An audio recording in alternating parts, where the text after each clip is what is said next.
look alive. Is there anybody out there? There is, and now you're just being weird. That's normal. It is Jingle pretty jangle, normal. everybody. Hey, hey, hey, ho, ho, ho. Oh, wait, why did I look at you when I said I just... Yeah, that was really rude. rude. I didn't mean to. I was just trying to be jolly and Kris Must Kringle. be that shot of Fireball. So I'm Jenny. And I'm Paul. And we are with the Go Box, or also known as Vingo Artist Bar, or a partner, or what would you call it? Sister company? Sister company. And clearly we're the parents. Spin-off of Vingo Artist Bar and Studio in Portland, Oregon. We are streaming from Sherwood, which is where our Go Box base is. That's where we pack all those wonderful kits you get in the mail. And it is pouring down rain, and it's windy, and where our studio is, we're a second floor old building, and right outside our building is we have tree-lined streets in downtown here, and they're all lit up, and I'm watching them, and they're wiggling all over the place. Yeah, we were hoping we could take a camera off and show you guys our view outside, because we're eye level with the decorated trees. I mean, I could go which is super cool, but it would require a lot of like wiggling the camera around and stuff. So just imagine it. We've got our ugly sweaters on. I don't know. They're not really that ugly. No, they're not too ugly. Because you make anything look good, so it can't be ugly. You know, we could go take a picture real quick with our phone and show it, but that's okay. Maybe towards the end I can do that. Yeah. So let's show the painting we're going to do today. Do it. So we're doing Twilight Sunrise and you had a question. Frozen Twilight. Frozen Twilight, and you had a question to answer. Oh yeah, we did have a question that popped Shining. up. As far as if people can pay for the tutorial. Obviously, the tutorials are on YouTube and they're free. But if you appreciate what we're doing, you want to give us a little kickback. We do have Patreon, both Patreon and Coffee. And both of those are available, and they should be in the description. I'm not sure if they are, but I think they are. Otherwise, we can add it to the description later. But both of those are ways that you can send us a little send us some money. Send us a little thank you. But yeah, if that's what you guys want to do, go for it. Great, we appreciate it. We love you all, so it's awesome. It's fun teaching. We've online. Been seeing the growth of our channel grow pretty rapidly, really, in the last month, and that's kind of cool to see. And we're excited. We're glad that you guys are tuning in, and So let's look at the painting. Let's go ahead and zip over. Oh, you want me to zoom let's in? do that. So Frozen Twilight. Here we go. So somehow we managed to pick like two very like popular movie names, and hopefully that helps our visibility. Frozen and Twilight. Yeah, so people are like, oh, Frozen, Twilight, cool. So I guess this is where you can build a vampire snowman. I'm gonna paint Edward in there somewhere. Go for it.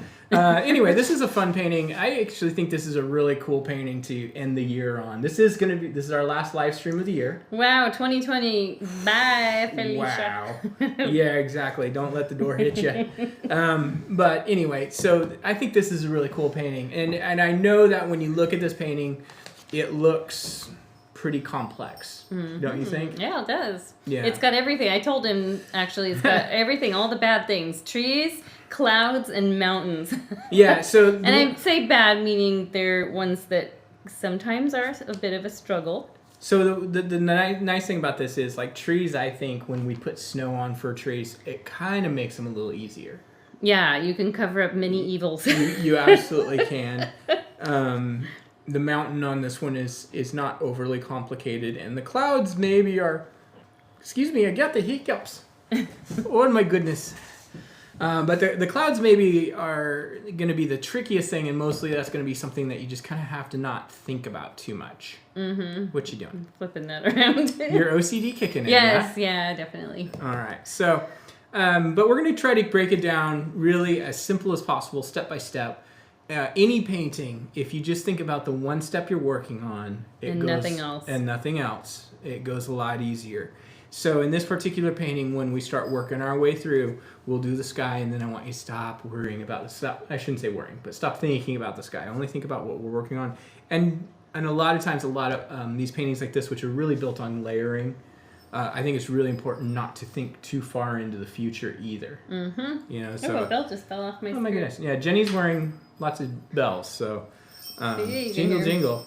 Every time I walk, Paul can't lose me anywhere. It's true. It's like I thought I lost her earlier, and she was hiding behind in the alley waiting to spook me. And Right. It just didn't work. Anyway, so we're going to break this down as simple as possible, and I just really want you to just relax and enjoy the process and realize that it's just every little individual step, nothing too complicated. So let's, here's, you guys, we should one of these days post a video of our dog Hachi with a bell. Yeah. He is hilarious. So anyway, so let's go ahead and get started. Let's start off with a toast. Let's toast, Jenny. Let's toast to 2021 coming in. And maybe, I mean, it looks like, you know, vaccines are going out. I don't like to talk too much about the pandemic because, I mean, it's pandemic or politics. No. Yeah, I don't like downer talk. That nobody wants that. So, but let's talk about the good things that are, you know, looks like maybe there's some light at the end of the tunnel in terms of vaccines getting out to people, and that maybe we'll be able to start seeing some of y'all in person. Maybe we can open our studio again. That will be nice. And I will say happy holidays to everybody and Merry Christmas and happy Hanukkah and anything else that I missed. I'm sorry. I'm doing my best. Happy everything, everybody. Happy everything. Cheers. Cheers. Happy painting. And tonight, we are drinking a bubbly rosé from our good friends. Here, let's bring this over. Don't tip it out. I won't. Potter's Vineyard in Newburgh. And they're literally 10 minutes from here. 10 minutes from here. Such nice people. We joined their wine club. It's the first wine club we belong to. And we do a lot of events out there, too. Yeah, and we went out and did a tasting last weekend and got to hang out and talk to them. And they are good friends of ours now. We really enjoy them and wish you all would get the opportunity. If you ever if you're out here, live in Oregon, you do Willamette Valley wine tasting, which I know a lot of you do, make sure you stop by Potter's. They're just between Sherwood and Newburgh on Highway 99, just off of there. You know what my favorite thing about them is? They are literally just a husband and wife team. Doing their dream. You don't get out there. You don't have a bunch of employees. It's just them. Mm-hmm. And very authentic. They'll always remember your name. Yeah, and they've got amazing... Actually, our glasses we're drinking from tonight. Because they're Potter's Vineyard. They sell a lot of pottery there, too. So anyway, nobody wants to hear it. Oh, hopefully people do. I don't want to... Yeah. Anyway, so let's talk about our colors. Let's talk about our color scheme. So we pretty much, this painting has a little bit of all of these colors, and this turquoise color is kind of an interesting color in this painting. I think it's what makes this painting work to me. Mm-hmm. But let's talk about our colors. We got a little bit of yellow, a little bit of black, red, blue. These are our daffodil, ruby, and sapphire. White, and then we've got this turquoise. It's the first time we've used this turquoise. It is, and I love this color. Mm-hmm. Now, for those of you that this is your first subscription month, keep in mind that the supply of paint you got is for 3 months, and this is your first month. Don't throw it away. Keep it. If you do run out, you can order some more from us if you need additional. But we do try to keep down on the amount of bottles we're putting out there. So we do 3 month supplies. So you don't need a ton of paint. Don't need a ton of paint. Just add a little at a time. In fact, I would say like this amount that we have on the palette right now is a little too much. Maybe even a little bit too much. I went a little overkill with the white. Yeah. I was thinking snow. Yeah, it's that time of year. So, and you've been playing Animal Crossing and all of the all the snow on there. So what we're going to start out doing is we're going to start with our biggest brush. And I always like to give it a good rinse the first time we use it. We want to make sure it's nice and fresh. A little rinse, wipe off the excess. And if you're painting on a table like we are, it's good to make sure you get this black part or the metal part of your brush nice and dry because it tends to have drips. It's called the ferrule. I know. Okay. It is the ferrule. Just checking to see if you knew the technical terms. I do. You're questioning me on technical terms. Okay. So the color we're going to mix together is we're going to mix together a nice little warmish peachy orange. Okay. And so we're going to start out with a little bit of yellow, little tiny bit of red. And this is going to take more yellow than red. And Paul never makes enough paint, so use about twice as much as he's using. Well, I like to mix as I go. Okay. I like to mix as I go. And I'm just going to add a little tiny bit of white to this too. Just mixing a kind of a nice little peachy color. Kind of like a Mai Tai color. Yeah. Yeah, baby. All right. If you're a kid, ignore me. If you're under 21, you'll learn one day. Mai Tai is a wonderful non-alcoholic drink. I think they are. All right. So I want this to lean a little bit towards the yellowish side. And that's probably about enough paint. So just a nice little warm color. Is mine too dark? It doesn't really matter because we can add white. And basically what we're going to start off doing is we're going to start off by painting. I like to kind of dab around. Mine's a little bit on the peachy side, so I'm going to add a little bit more yellow. Dab around, kind of maybe an avocado size kind of oval here. Or sunspot? Yeah. And you can do the same thing kind of down below. Just kind of loosely create a reflection. Yeah, a little loose reflection. Now, I am very messy when I paint. And at home. That's true. But I think in a lot of ways that's something that's important to learn with painting is we don't want to necessarily over control things. So I've kind of got this going. Paint's going to dry quick because it's acrylic paint. I'm immediately going to go ahead and grab some white. I wonder if you should move your palette so people can see what you're grabbing. Well, we could. I think that's a good idea. Let's do this. Move things around. Now you're just making things complicated. Now I'm confused. Yes. All right. I make it complicated for us. Now you just killed my dry time. Thank you very much. You're welcome. Well, thank you very much. What I'm here for. All right. So we're just going to take this white, and I did not wash my brush because I kind of brushed out most of the paint. And I'm just going to kind of work from the middle of that area we left empty, work out into our other color. Now, one thing I know is like right-handed people, your instinct is to always go like this. Try to get your brush going in different directions as much as possible. Felt like you were directing that at me. No. I was doing it myself, actually. Okay. You just looked right at me, so. So a lot of times, like I'm doing it right now, is like a lot of times I'll kind of come through doing that, and then I'll just kind of brush it out. So we're kind of just going for this double donut, I guess. I don't know. So it's a squashed snowman. I didn't get enough dinner, so maybe we're talking about donuts. Yeah. So once we get that, what this does is it allows us to get a little bit of paint in the middle. It's very important to get white paint in the middle instead of just leaving white, but without having too much of the other color getting in the way. All right. Once we've done that, basically what we want to do is on the top half, we want to leave about the top 1.5 to 2 inches kind of open. That's where our turquoise is going to go. And I'm just going to mix up a little bit more of this paint. And I'm just going to start kind of moving from the side. Oh, you made yours a little darker. I did, and that's okay. Because what I'm going to do is I'm going to get it on the canvas. Mm-hmm. And if it's too dark, I can then take a little bit of white. It's coral. It's getting coral. Yeah, if you need a little bit more yellow, just add more yellow. The yellow is a very polite color that doesn't argue too much with the red. Same thing on the other side over here. Cha-cha-cha.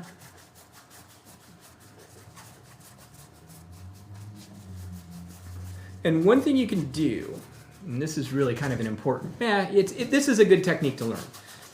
So we always need to think of this as continuing education about painting. You can take your brush and wipe it off and go back into your fresh white and pull that out along the edge into that darker color. A little forced blending there. Yeah. Acrylics are really difficult to blend. They really are. You got to move fast.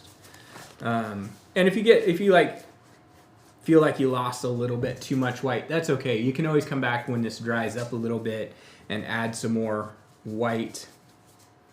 Now, when I get down into this bottom area, this is going to be kind of an important thing here, Janae. Nobody's ever called me that. Nobody ever has called her that. I'm going to start taking this color down here, and I'm really going to move it horizontal. And I've got my brush on edge, so I get this nice little choppiness through this middle here. The reason we want to do that is we're painting water. And anytime we paint water, like a lake or the ocean, again, we're leaving a little bit at the bottom. We want our brush strokes to move horizontal, because when we look across a river, what we see is horizontal planes for the most part. Sometimes we see other, but when we paint it, we want that horizontal, side to side texture to be there.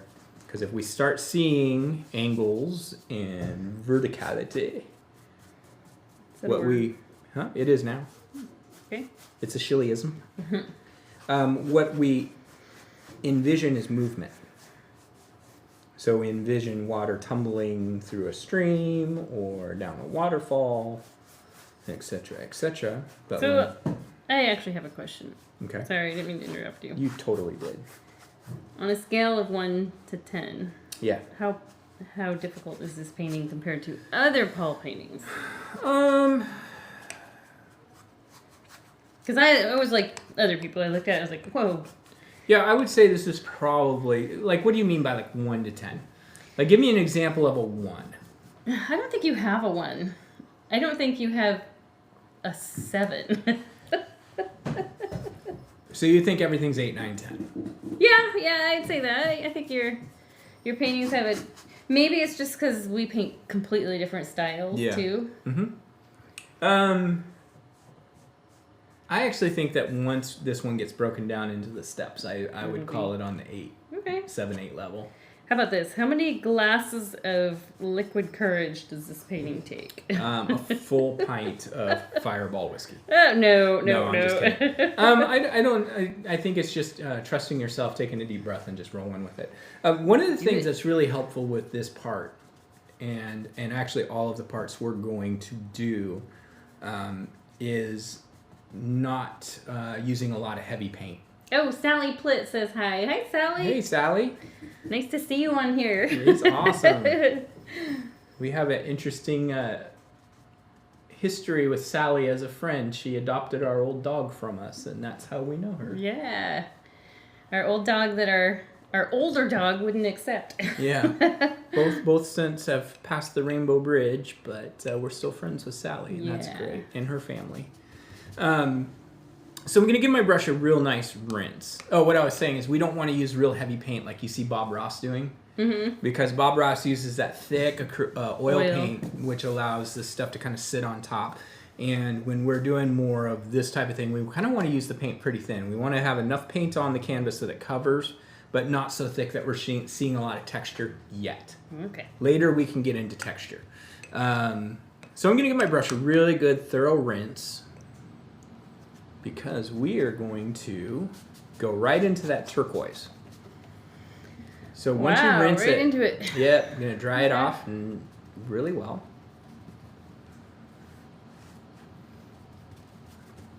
And basically what we're going to do is we're going to take a little bit of our turquoise, and I'm just going to smudge this right in along the top. Now, one thing that I think helps this turquoise, actually this turquoise is just so awesome. It is. It feels so harsh on top of this. Yeah. It might make you guys uncomfortable. And that's okay. It's good to be uncomfortable. That's how we push ourselves to the next limit. Not 2020 uncomfortable. Right. No, we're just talking about like going to a horror movie slightly uncomfortable. One thing I like to do with this turquoise, though, is take a little tiny bit of white and brush it in. Not a lot. Just bring it down a little notch. So the brush strokes here, are they primarily horizontal? Yeah, mostly because we're trying to avoid getting into the peachy color. Oh, oops. If you got into it, that's okay, because we're going to be doing... that's how we're going to use some clouds to hide that transition. So these two colors together would be almost impossible to blend and have look nice. No, they would turn muddy and brown. Yeah, it would not be pleasant. So I'm going to do the same thing down on the bottom. Very scare. Yeah. Very scare. What are we doing here? You sounded like that Shiba puppy That's what it video. is being Doge. I don't know. Are we going to bring the puppy on our next live stream? Oh, maybe. Okay, so guys, we get our brand new puppy on January 3rd. So, if possible, we'll at least show a picture, but if possible, we'll maybe have the puppy here. We just have to have our dog sit. We'll have to have one of our children come puppy sit. Okay, so the transition we're going to use, the way we're going to transition these two colors together, is by creating a band of clouds that kind of breaks the color. And so I guess you guys can see my palette, so that's good. I'm just going to take a little bit of turquoise and a little bit of our red. And I kind of want this to go a little bit more to the turquoise side. So if you look at and this is where you kind of have to trust yourself a little bit, because I know like when you're looking on a computer monitor or a TV or a phone or a tablet, whatever, the color maybe isn't exactly what Jenny and I are seeing in person. So I'm gonna trust you to use your eyes and look at it and say, oh, it's a little bit too reddish, so I'm gonna add a little bit more of the turquoise, or maybe it's a little bit too much turquoise, and so I'm gonna add a little bit more red, whatever. We don't need any, let's put a little tiny bit of white in there too. Just a tiny bit. Yeah, it reminds me of like, remember grape Hubba Bubba bubblegum? It's like that color. You were going to say it. Grape. It's like that color with it's kind of a grayish tone to it. Yeah, so the fact that the turquoise has a little bit of yellow to it, so that's going to keep it from being too vibrantly violet. But basically, I'm going to go ahead and just go right in along this transition. And I don't care if the paint if the turquoise is wet, it's okay.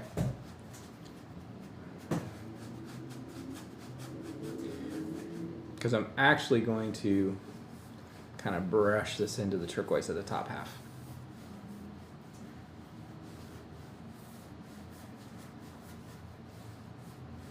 Okay, we're done. Thanks for joining us tonight. Here's your abstract painting. Here it is. Go contact the Modern Museum of Art. Maybe they'll take it. We'll talk about these clouds here in a minute. We're just I want to take a little bit more of this color into the left-hand side. And again, it's okay if it's mixing with your turquoise. I think that looks really cool if it does. We can always come back with more of that violet if we need to. Or more turquoise. Or more turquoise. We're very fluid at this point in what we're doing. So again, I'm going to mix up a little bit more. Like Jenny said, I don't mix a ton of paint at once because I like to mix as I go so I don't get in it with a bunch of extra paint. Same thing down here. Again, I'm going to kind of keep myself moving in a horizontal way. I don't know if you might be able to hear that little wisp, wisp, wisp. All of Paul's paintings have that noise. Yeah.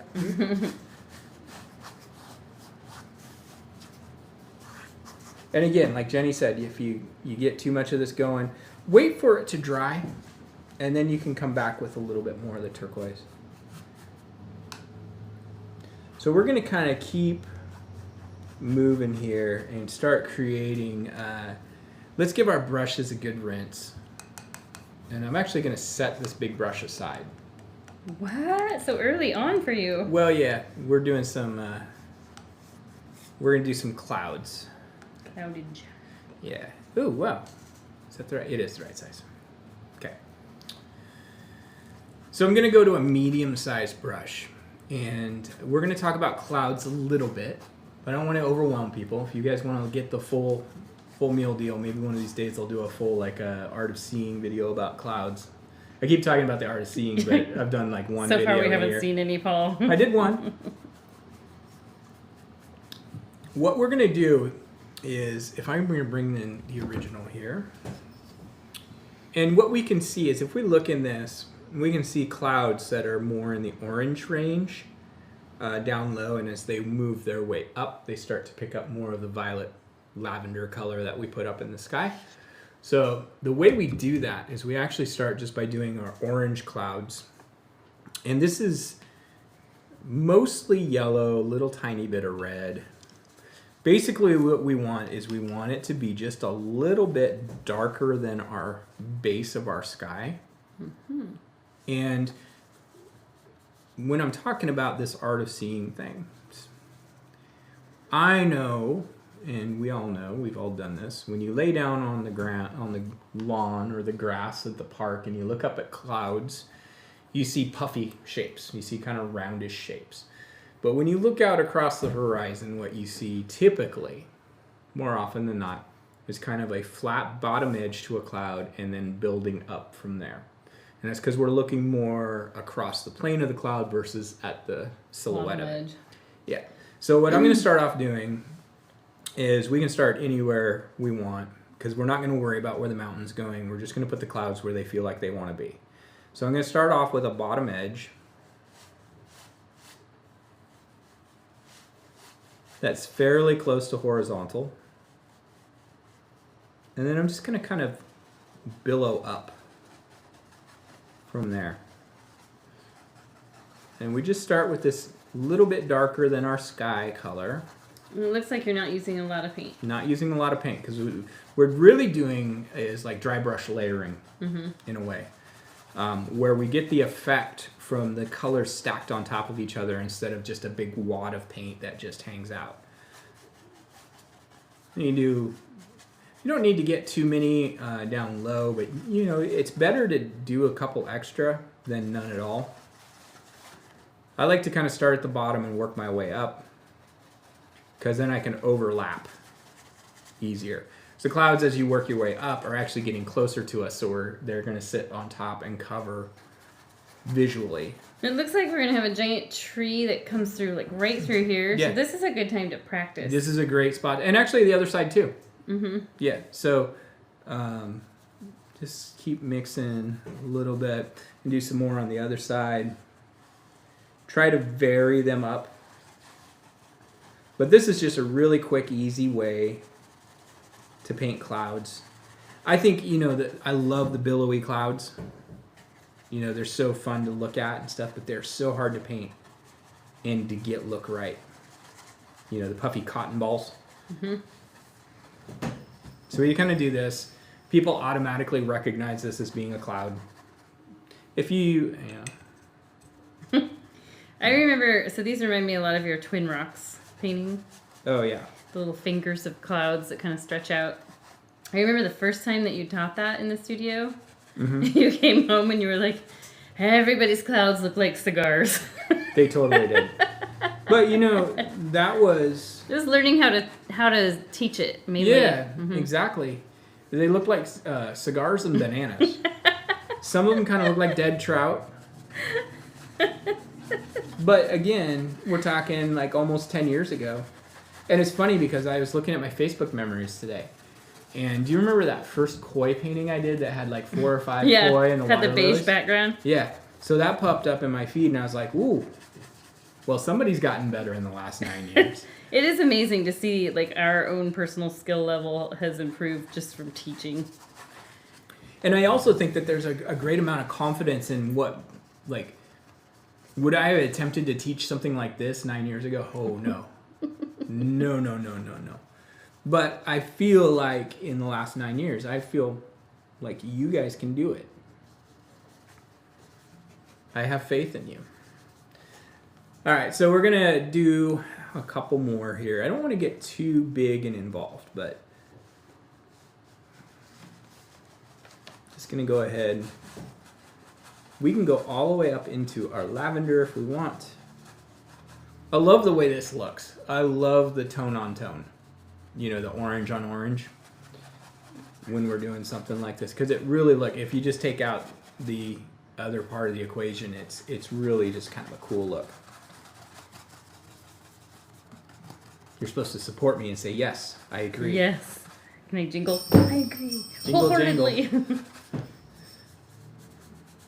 We've been trying to watch. You know what? This has been really interesting because in the past, we talked about the studio. In the past 9 years, we really haven't had much time to enjoy Christmas.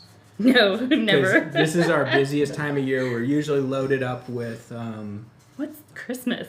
With, holiday parties and things like that, corporate events. And this year with the closure of the studio because of COVID, we are really we just realized a couple days ago, we're like, whoa, we get all of Christmas week off. We can actually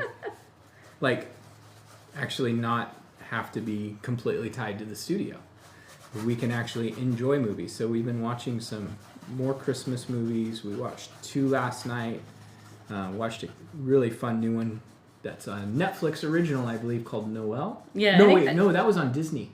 Oh, was it? That was new last year, Yeah. but we just hadn't watched it because we were It was busy. it was on Disney Plus. So if you guys have Disney Plus, I recommend it. It's cute. The one I was thinking about on Netflix is the Christmas Chronicles with with Kurt Russell. Kurt Russell. We like that. Yeah. That First good. one was really good. The second one was pretty good, a little bit. I like the first one a little bit better. I like the first one better. But if you guys are looking for something to watch, I definitely would recommend both of those. And we watched the Santa Claus. And we watched the old Tim Allen Santa Claus last night. And we didn't remember how old that movie was. 97, is that right? 94. Oh, 94. Yeah. Oof. So while I've got these colors, I'm going to go back to my lavender color. It might still be wet. If you need to make a little bit more, you can. And I'm just going to kind of start. And you washed your brush, I assume. Yeah, a little bit. I'm just going to kind of start blending this in. So and are we sort of creating more clouds? No, if you look and see what I'm doing right now is I'm just kind of taking the color that's being created and just kind of smudging it across into our upper clouds. And I'm just coming across this top edge with just hardly any, letting these colors mix together.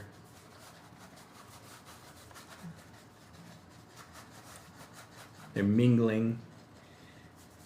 I'm going to do a little bit on this side over here too. I don't want to do too much because you can see it kind of gets into this kind of weirdish brownish color. But you know what? You see that in the sky. You know, that was something that you said once. I think it was with your Twin Rocks painting. I was like, why are the clouds brownish? And then actually I started looking at clouds outside, and you really do, on certain days, you see a brownish color. Yeah, well, you get the combination of, clouds typically lean towards the bluish purplish side, and the shadows. Shadows as a whole tend to be purplish rather than black in nature. And you get into this situation where you've got this convergence of bright pinks and oranges from highlights kind of bouncing off purples. And when you do that, what you end up with is kind of warm purpley browns. Not overwhelming, but a little bit. And yeah, you can, like you were asking, like on this side over here, you can kind of like treat it like it's kind of billowing up a little bit, but I kind of like to just smudge it out. It's like you could turn this into a stegosaurus. Oh, you totally could. Nope, you just did it. We're having pareidolia. We're seeing pictures You in the just clouds. violated Rule 387. Oh, yeah? What's that? Did you forget about Rule 387? I forgot, yeah. You know why? Because you and I don't actually ever teach together very much. Eileen, we miss Eileen. She knew exactly what I meant when I meant Rule 387. Tell me what Rule 387 is. Rule 387 is never say what you see. Because once you say it, you'll never unsee it. Mm-hmm. Is that like looking at the KFC guy with the little, as the bow tie as a body? Yep. Once you say it, it's all over. Now you can take a little bit of, you can go back to your lavender color and kind of create some little smudges in here to kind of break it up a little bit more.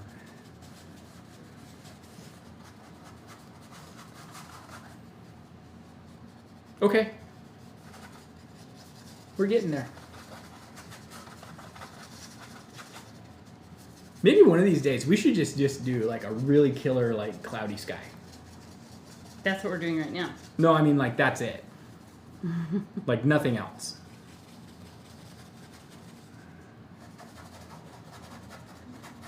And just gonna kind of build this up so it feels like a little bit of cloudiness going on up here. Oh, that looks cool. I like that.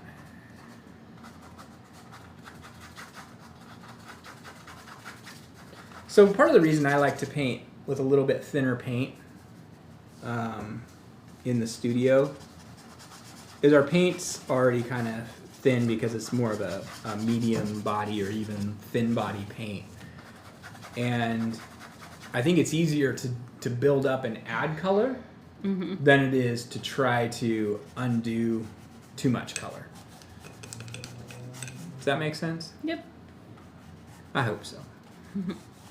You could just kind of very carefully, almost no paint, kind of kiss a little bit of this here. We don't need the sound effect. Oh, we do. It makes it so much more exciting. I see our demographic. They're romance novel reading. 50 Shades of Grey. You don't know that. Oh, it might be.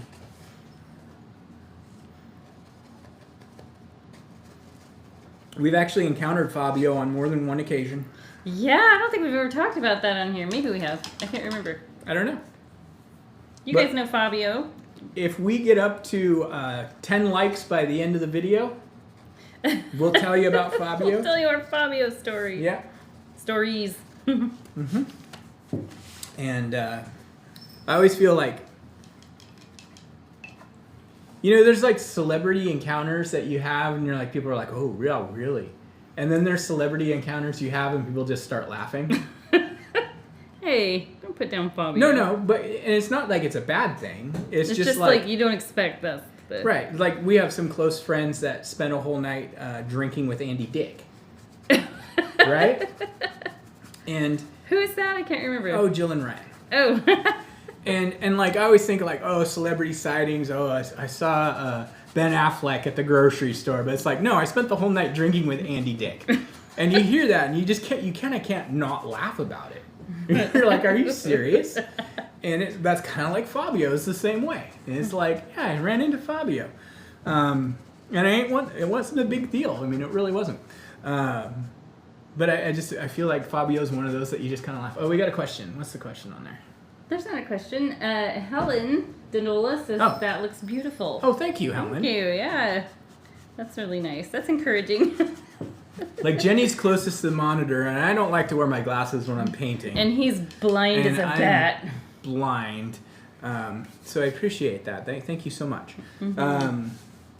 All right, so we are getting some of this color, and now realistically, I mean, you could. I gotta step up back and look at my. Here she goes, jingle jangle. Yeah, that looks good, Jenny. Here, I'll show you guys what Jenny's looks like. There, I can see it better there. Looks pretty good. Got a little glare on the left, the light. Yeah. In a lot of ways, sometimes I see a painting like this at this stage, and the simplistic painter in me says, I'm going to get some more rosé.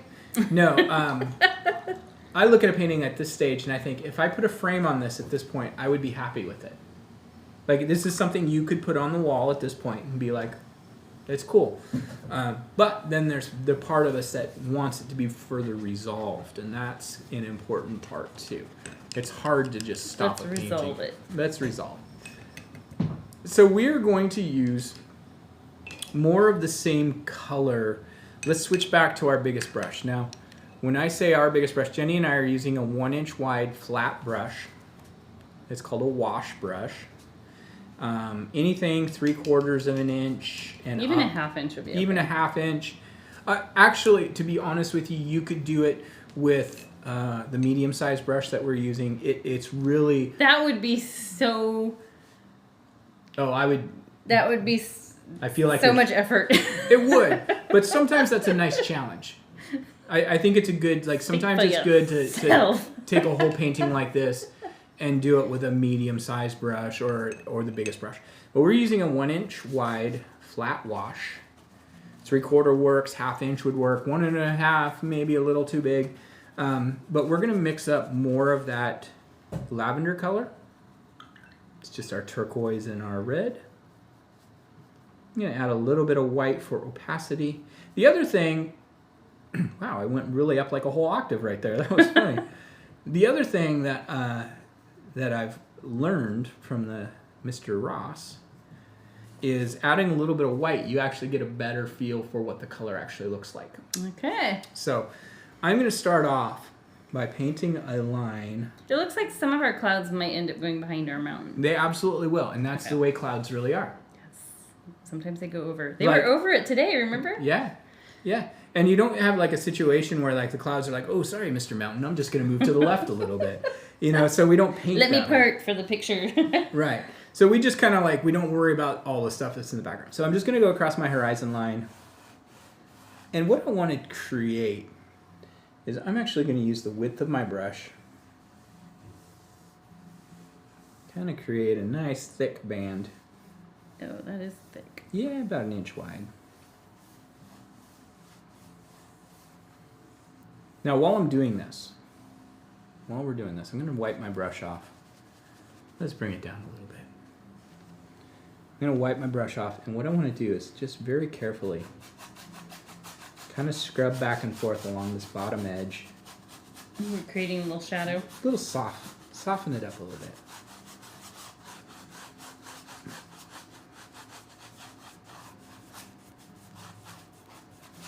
So are you using the skinny edge of the brush when you do this, or the white? Yeah, I'm using the skinny edge because I want a little bit more control. Okay.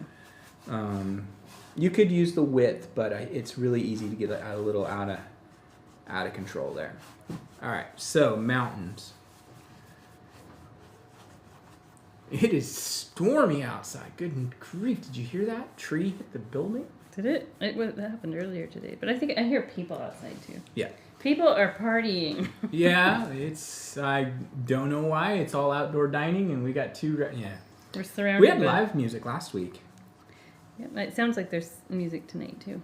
All right, so let's talk about mountains. So we live in Oregon, and so we have the Cascade Mountains, and Cascade Mountains extend from British Columbia down through Oregon, or down through Washington into Oregon. They don't quite, well, they do kind of reach just a tip into California with Mount Shasta, and they're all volcanoes. And so for those of you who live on the East Coast, I don't think very many of your mountains are volcanic. I think they're more tectonic uplift.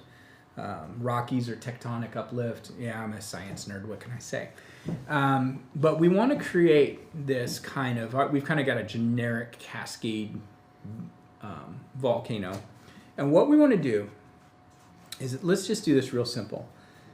Just about, let's go about 2 inches to the left of center. I'm going to put a little vertical line that's about 1 inch tall. Is that your volcano cone? Yeah, it is. Man, I'm covering up a cloud I really like. Well, sucks for you. It does. It totally sucks. So I'm going to think like, okay, this is about 4.5 inches or so. I'm going to move about that same distance off to the side here, give myself a little notch here. And basically I'm going to start tracing along my horizon, and I'm just going to create this gradual little dinosaur back. Yeah, turtle shell.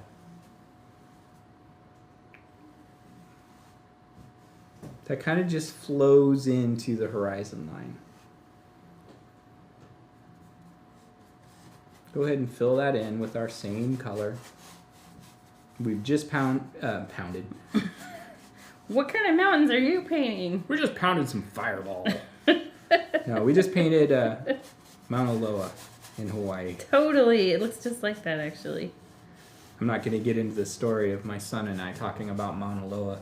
I don't remember what that is. When we went to the Big Island, I was like, look, Hayden. Okay, there you go, Jenny. We're getting into the story. I was like, look, Hayden, that mountain's taller than Mount Hood. And he's like, no way. He was what? How old was he when we went? No idea. 16? Yeah. Yeah. He's like, no way. I was like, no, it really is. It's taller than Mount Hood. Mount Hood's about 11,700 feet, thereabouts. He's like, no way, it can't be. I'm like, no, I'm serious, it is. Anyway, it doesn't look tall. So the next thing I'm going to do is I'm going to create a little line, maybe about 3/4 of an inch, right in the middle. It goes up. It's the Gulf tee. It is. And maybe about 2.5 inches to the side, I'm just going to kind of visually note where that's at. So right about there. I'm going to start tracing my line. When I hit that point there, I'm going to let it scoop up. So you're making a little triangular peak? Yep. Scoop up to the side. This is what separates Mauna Loa from Mount Hood. Mount Hood. Same thing on the other side. There's a nice... That actually looks just like Mount Fuji right now. Yeah, it totally does. Mount Fuji is the same type of volcano as what we have in the Cascades. Only it's like a perfect triangle. It really is. It's the Japanese thing. Like, everything is like... Perfect. Yeah. Now, if you want to give it a little bit of character, I highly recommend it. You can use a smaller brush, but... Create some humps. Little bumps and crags and crags. valleys. In fact, I'm going to go to my medium-sized brush and maybe give myself a little bit more of a jagged point. You don't want to get too jagged. My brush was really wet, but that's okay. It's going to work. Oops, I have Mount Washington now. I do too.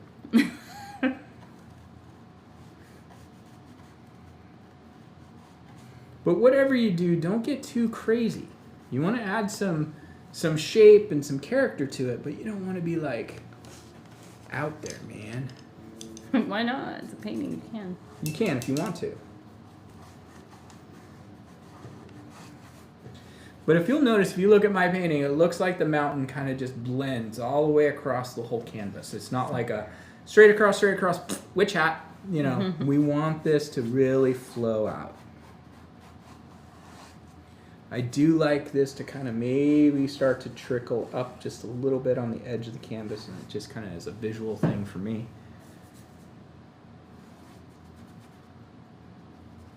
Do you think Mount Hood will ever blow? Yes. Thousands of years in the future? Who knows? You never know. That's not a good thought.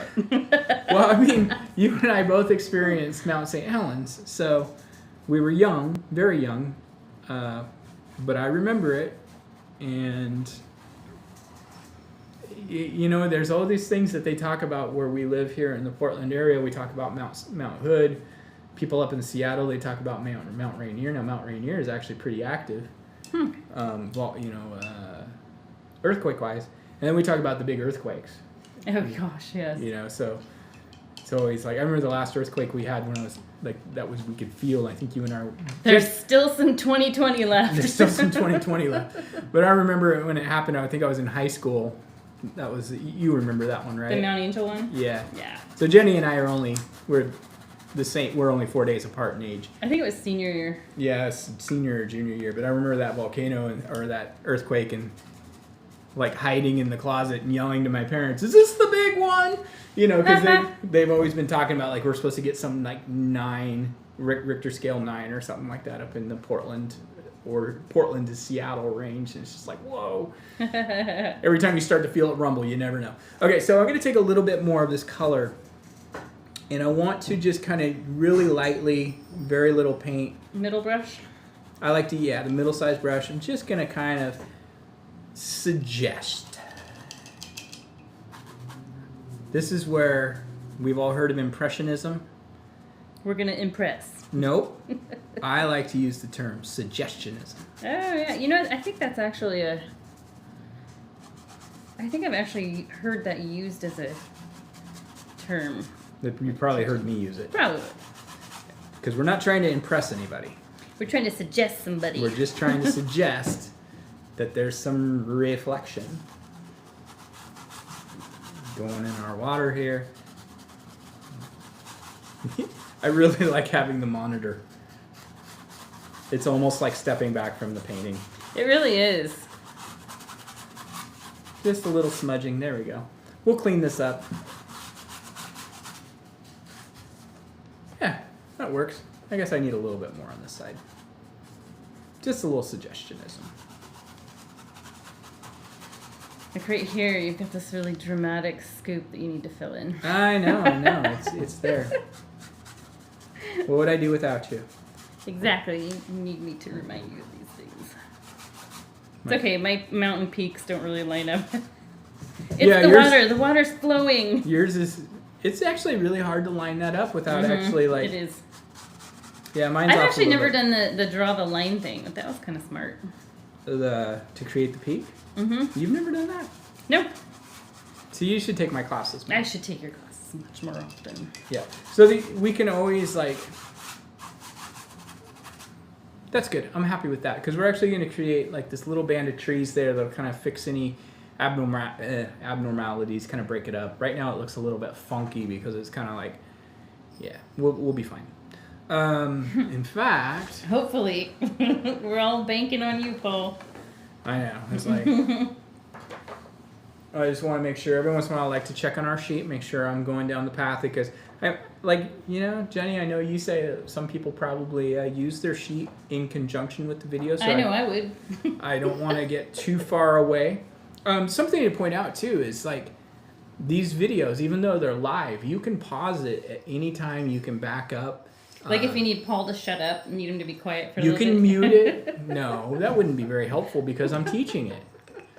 But if you miss something, you can always back up a little bit and pause it, catch up, all that fun stuff. And again, there is the chat. So if you have any questions, you can ask questions. Mostly people are just saying hi today, which is nice. It is nice. Hi, everybody. Hi, everybody.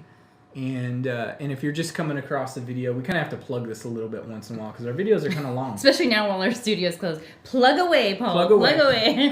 But a lot of, you watch a lot of YouTube channels and their videos are like 20 minutes and our videos are 2 hours. And so we got to stop every once in a while and remind you to, if you're enjoying what you're doing, like the channel. Subscribe to the channel, like the video. If you want to get notified, ring the bell, ding, ding, ding. You can ring the bell. Oh, you're the one singing tonight. Yeah. So anyway, that's all just kind of generic YouTube stuff. I'm sure you've all seen it, but we got to do it. So the next step is we're going to actually work on this tree line that breaks up our mountain from the water. Like right now, again, this painting right now, framed on the wall, would be money. Yeah. I'm not disagreeing with you, but I think a highlight on the mountain would really make it It all depends on like a person's individual. You've got thin paint right here, so it actually looks like a highlight. It does. Which is funny. But everybody's got their own interpretation of what's resolved and what's That's not right. resolved. And I personally like paintings that are very unresolved and rough. So, okay. but I noticed. But everybody is different. So But people love your paintings too. Because you Yeah. sell a lot of these kits with your paintings. This one actually sold quite a few. It did, yeah, Early. quite a few. So, all right, next thing we're going to do is we're going to create our darker purple that goes in between. I think actually if you look at the instructions, we actually don't use black in this painting at all. Oh, oops, I put it on the palette. So, what I'm going to do, what we're all going to do, we're going to bring it down low. Starbucks voice time. Starbucks voice time. We're going to take a little bit of our dark blue and a little bit of red. We should explain what the Starbucks voice thing is. So the Starbucks voice thing is my daughter who's 14 and a half. And probably she was about 14 when, right around the time she turned 14. She and I went to Starbucks drive-thru and ordered, and she said, "Dad, do you ever notice that you talk a lot deeper when you order at a drive-thru?" I was like, "What are you talking about?" And she's like, I don't even realize that I did. But now as she pointed it out, I totally do it. Now you're like going through in falsetto. I'm like, I'd like to order. Could I get a grande caramel macchiato with soy milk, please? It's just what I do. I guess maybe all guys probably do it. I don't know. Drive-through voice. But actually, more than anything, I think I tend to talk higher than my voice actually comfortably is. Because I grew up with sisters. What can I say? Okay, so we're going to take this darker purple. We're going right at the water line, pretty much? Yeah, probably about right along our water line. We want to leave a little bit of this smudginess showing. And this doesn't have to be perfectly straight, by the way. We're going to turn it into trees. We're going to turn it Are we going all the way across? Yeah, let's go all the way across. Let's do it. Let's do it. Caramel Frappuccino. Can I get a pink drink, please? Yeah, you gotta say that in a really deep way. The dragon fruit pink drink. And an Americano. All right.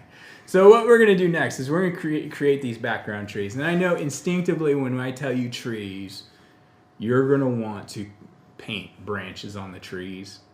Show them what it looks like. Yeah, let's do this. Let's do it. You guys are getting Starbucks voice all night. If you see on this, you'll notice there are no branches here. Let me see if I can... I'll pull a Jenny and be like... Yeah, look how rough that is. We're going to make ours that rough. Yeah, there's no branches on those trees. But when we step back, there's no question that those are trees, right? We know that those are trees. I thought it was a heart rate monitor. No, I thought it was too. So what we're going to do, as Jenny said, heart rate monitor. We're going to make a heart rate monitor. We're basically... Now, you can use your medium-sized brush. It kind of depends on your comfort level. I recommend going with a little bit bigger brush than you're like immediately comfortable with, because if you use a small brush, you're going to be doing it forever. If you use a small brush, you're going to make grass. Yeah. And the key to doing this is you want to keep your brush in contact with the canvas. You're just using the tip of the brush, and you're just wiggling. Oops, that's a little bit bigger one. Up and down. We're going to go all the way across. Now, we're going to lose some of this, and that's okay. Now, these are maybe about an inch tall. I need to mix more paint.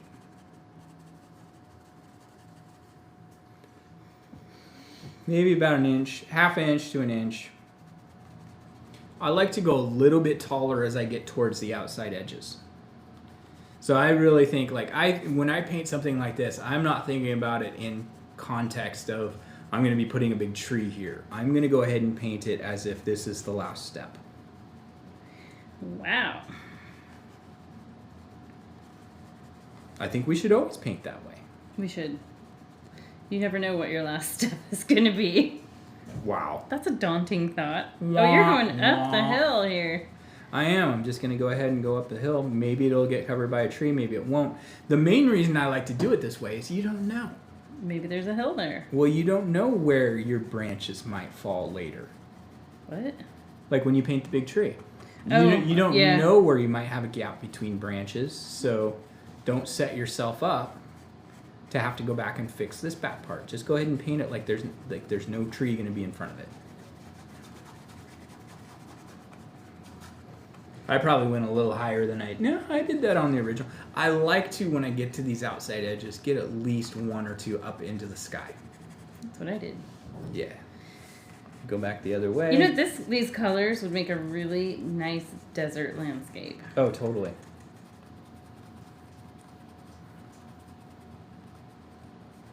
I was thinking that as my trees were silhouetting over the terracotta color sky. It's like, oh, I thought you could totally do a desert landscape with that color silhouette of cacti. You know, we talked about this last time, and I think it's something that's we need to reiterate, is those of you on the East Coast or Midwest, we got a lot of. It's actually interesting. We had have a lot of people from swing states that have subscribed recently. Sweet. Apparently, they need a little distraction from the stress of Being what's a swing going state. on. But if you guys have something you'd like to see, I actually, let us know. But I had this idea, and I think we should look at a map of all our GoBox subscriptions and see what state outside of Oregon and Washington has the most subscribers. Oh, and man. we should totally do a landscape from that if state. I were going to guess off the top of my head, it's Wisconsin. We do have quite a few in Wisconsin. You know, that would be Wisconsin. super cool because we could have Annalise design the painting. And Annalise is one of our teachers at the studio, and she's from Wisconsin. And then we've got quite a few to Florida and Pennsylvania. Yeah, you're right. We do. Yeah. So Like I said, it's all swing states. We'll Texas. see who the winning state is, and we'll do a landscape from that state. Yeah, and I know that the thing is like both Jenny and I, we're born and raised in Oregon, have lived our whole lives here. I think we haven't traveled as much as we would have liked to. As far as our ventures east, we've been to Denver once, we've been to Massachusetts, Boston once. Shout out to Benny. Yeah, well, we got a lot of friends in Colorado. Some former employees. My niece lives there, and we love our Colorado people. I feel like Colorado is like Oregon Central, or Oregon is Colorado West, something like that. Anyway, and I've always been a Rockies fan too. So, but we haven't spent time in any outside of that. And so it'd be kind of cool to see. Oh, we can't forget Hawaii. Oh, yeah, but I'm talking about going east from Oregon. Yeah. So if you're like, maybe like a painting of the Everglades would be kind of cool. That'd be fun. That would be really cool. And I know that there's some great, the Appalachians have got some cool stuff going on, and I'm always big on lakes. So the other thing we're going to do with this is we're really going to quickly kind of mimic down. Just take a little tiny bit of paint, really quick, like just kind of hit some of these taller trees. Don't have to get them all, but I'm just really loosely getting this going. So far, so good, right? Nothing too terribly difficult. Not yet. How are we looking time-wise? How long have we been on here? It is 7:30. Oh, so just right at an hour. An hour. And you talked for a little longer than usual at the beginning. Well, not for me. Not for you.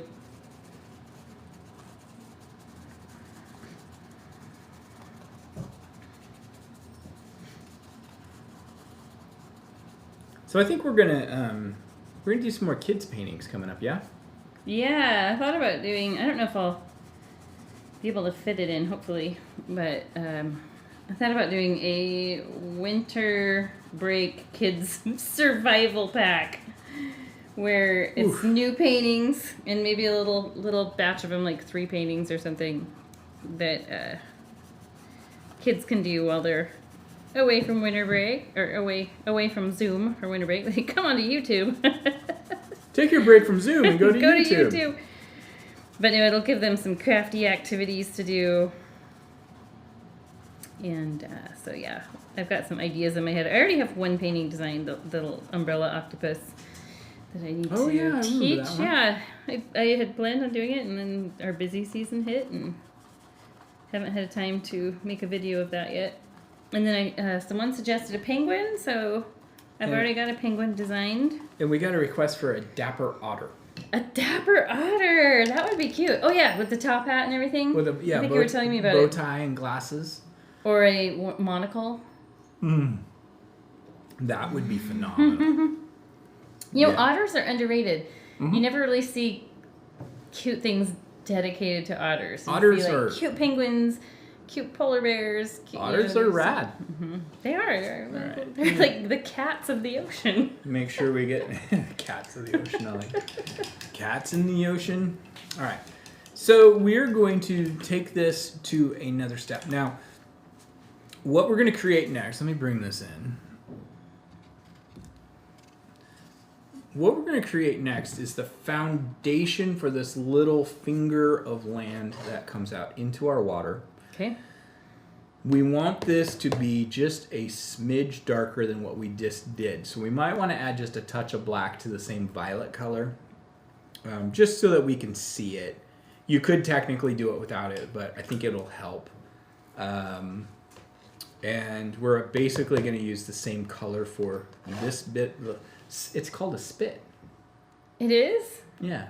Okay. A little spit of land. Spit of land. Interesting. And then this is another little spit of land that has one big tree. That's not a pretty term. I know, but remember we stayed up at Fox Spit Lane up in Whidbey Island? Yes, we did. Yeah, That's it's right. just a little bit of land that sticks out into water. It's called a spit. Interesting. Okay.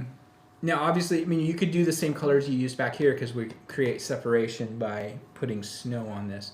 What I'm going to recommend to you is that when we start getting into painting these trees, this tree is really important. A tree or two out on this point is really important, and this tree is really important. Okay. I'm going to show you, we talked about this last week about doing a trunkless tree. Okay. So I'm going to show you the trunkless technique. If you really have to have a trunk, you can add one in, but I think the trunkless technique works really well. But what we're going to want to do is, I don't want you to get overwhelmed with trees.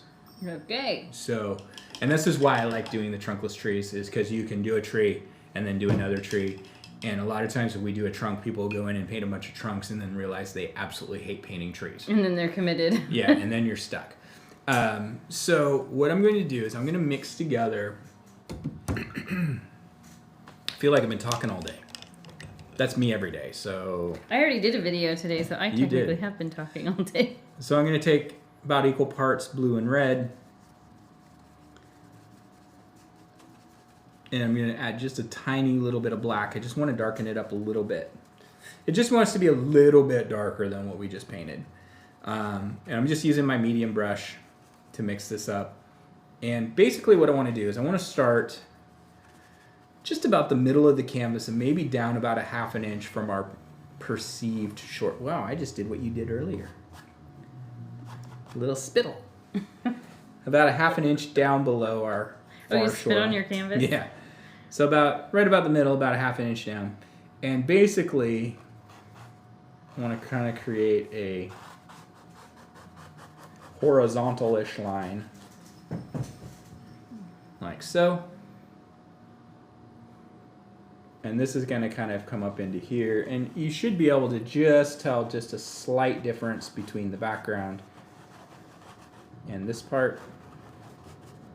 I don't know if mine's just add a little more black. Oh, I didn't add any black to it. Yeah, just add a little bit of black just to darken it up just a little bit. Just a tiny bit. I'm not a big fan of using black in paintings, but sometimes we do it. Okay, Monet. Okay, Monet. Well, I mean, if Monet didn't use black, who am I to say I'm too good? So I'm going to kind of just scrub out this bottom edge a little bit. So most of us probably have too much paint on our brush. Yeah, wipe your brush off. Paul does this scrubby thing like there's no paint on the brush. Yeah. Just wipe your brush off. Wipe your brush off. I said that. I said wipe your brush off. I didn't hear that. Well, I didn't hear you, so it's not valid. Well, you mean you've had 26 years of experience of tuning me out, so... Gotten used to it. Yeah. 24 years, I guess, marriage. All right, so... let's do this on our paper. I'm going to do this right on my paper. I'm just going to move this out of the way. Get some butcher paper here. I'm just going to use black so you can see it. Here's our horizon. Wow, it is really stormy outside. There's a wind. All I see out the window are Christmas lights because you can't see the tree because it's like pure dark. And they're just bouncing up and down. Yeah. What are you doing here? So I'm just showing like a basic idea of what our little island looks like. I don't know why I'm doing the Tetris theme song in my head. It's just happening. Not sponsored by Nintendo. We wish. All right. Nintendo, shout out. You can sponsor us. We've mentioned Animal Crossing several times. Yeah, exactly. There's our little spit of land. And to do a trunkless tree, what we're basically going to start with, and I'm going to start with my smallest brush. Sometimes a medium brush works if you've got a good flat brush, but I like to start with my smallest brush. I'm just going to start with the color we're going to be using is going to be that dark purple with a little bit of black, but I'm just using just pure black. So I'm just going to start right about here with the top. Now you get kind of a couple that kind of go up at a little bit of an angle like so. It looks like a bird foot at first. It does. Now, I like to call trees 5 to 7 trees. Okay. So if you think about this as being 12 o'clock on a clock face, you come straight down, here's 6 o'clock. We want to move over to 5 and 7. That's our targets. So if I were to... Oh, for how wide your tree ends up? Yep. So 5 and 7. That keeps us from getting too wide. Okay. So basically from this point, I'm just going to start. Now these are going to have snow on them, so they can kind of dip on the tips here. I'm just going to start working my way down. Kind of going back and forth. Kind of thinking about my target here a little bit. And I'll come down maybe... I mean, I've done whole trees using just our smaller brush, but a couple inches, and then you get to a certain point where it starts to get a little bit too labor intensive to do that, so maybe you go to your medium brush. But the main thing is you want to leave room between your branches.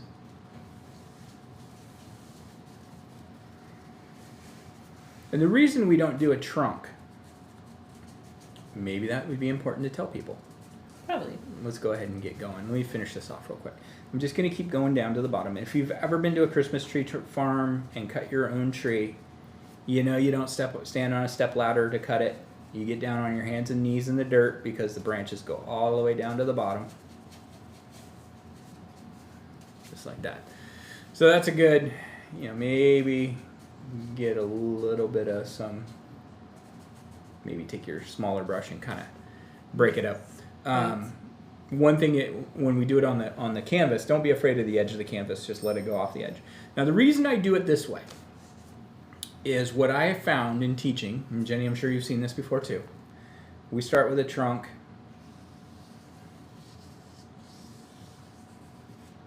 Now, what happens is we see the trunk, and our instinct is to make sure all the branches come off the trunk. So people end up with the fishbone. Yeah. The fishbone tree. So we don't think about the fact that there's branches coming towards us. We just see the trunk all the way around. Yeah. So we end up just kind of doing this, or sometimes we end up doing this. How do your students do in class with those trunkless trees? Awesome. Okay. Yeah.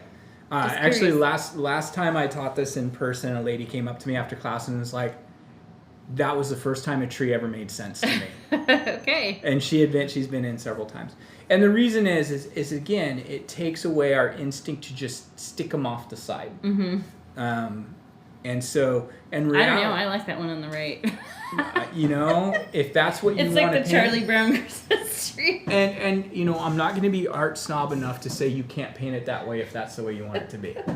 It's your painting. Do what you want. Yep, absolutely. But I do think that there are some things that, personally, when we paint trees, mountains, clouds, things like that, they're the kinds of things that take actually quite a bit of work to get right, to get so that they look appealing. Like if you were to do like a Douglas fir, can you learn how to paint, or a ponderosa pine? Can you paint those? Absolutely. But they take a lot of practice to get them to look right. Ponderosa pine, it's one of the hardest ones I've ever painted. Yeah. Actually, I shouldn't. It's one of the hardest ones I've ever taught because there's so much trunk showing that it's really hard to get it so it looks right. All right, so let's go ahead and start. We're going to use our darker purple. Small brush? Yeah, we're going to start with our smallest brush, a little bit of black. Okay, our messages aren't blowing up with people questioning, so we're doing all right. Okay, so I like to move in about 1.5 inches maybe from the left-hand side and down about maybe 1 inch, 1/2 inch or so. I'm just going to start the top of my tree. There it is. Ooh, that's got a glare. Yes, it does. It's your bird foot. It looks like a bird footprint. There it is. Let me see. All right. I might tilt this as I go. And I'm just going to start working my way down. Again, thinking 5 to 7. Starting at 12 o'clock on the clock face. If you guys are only used to digital clocks, I'm sorry. Pause it and Google. Google analog clock. Yeah, and I'm just working my way down. Working my way down. Oh my gosh, what was that from? It's not from anything that I knew of. It's that song. It just. Who was that? I think her name was Vanessa. Vanessa, yes. It was like early 2000s. Vanessa Carlton. Yeah, wasn't it early 2000s? I think so. Mm-hmm.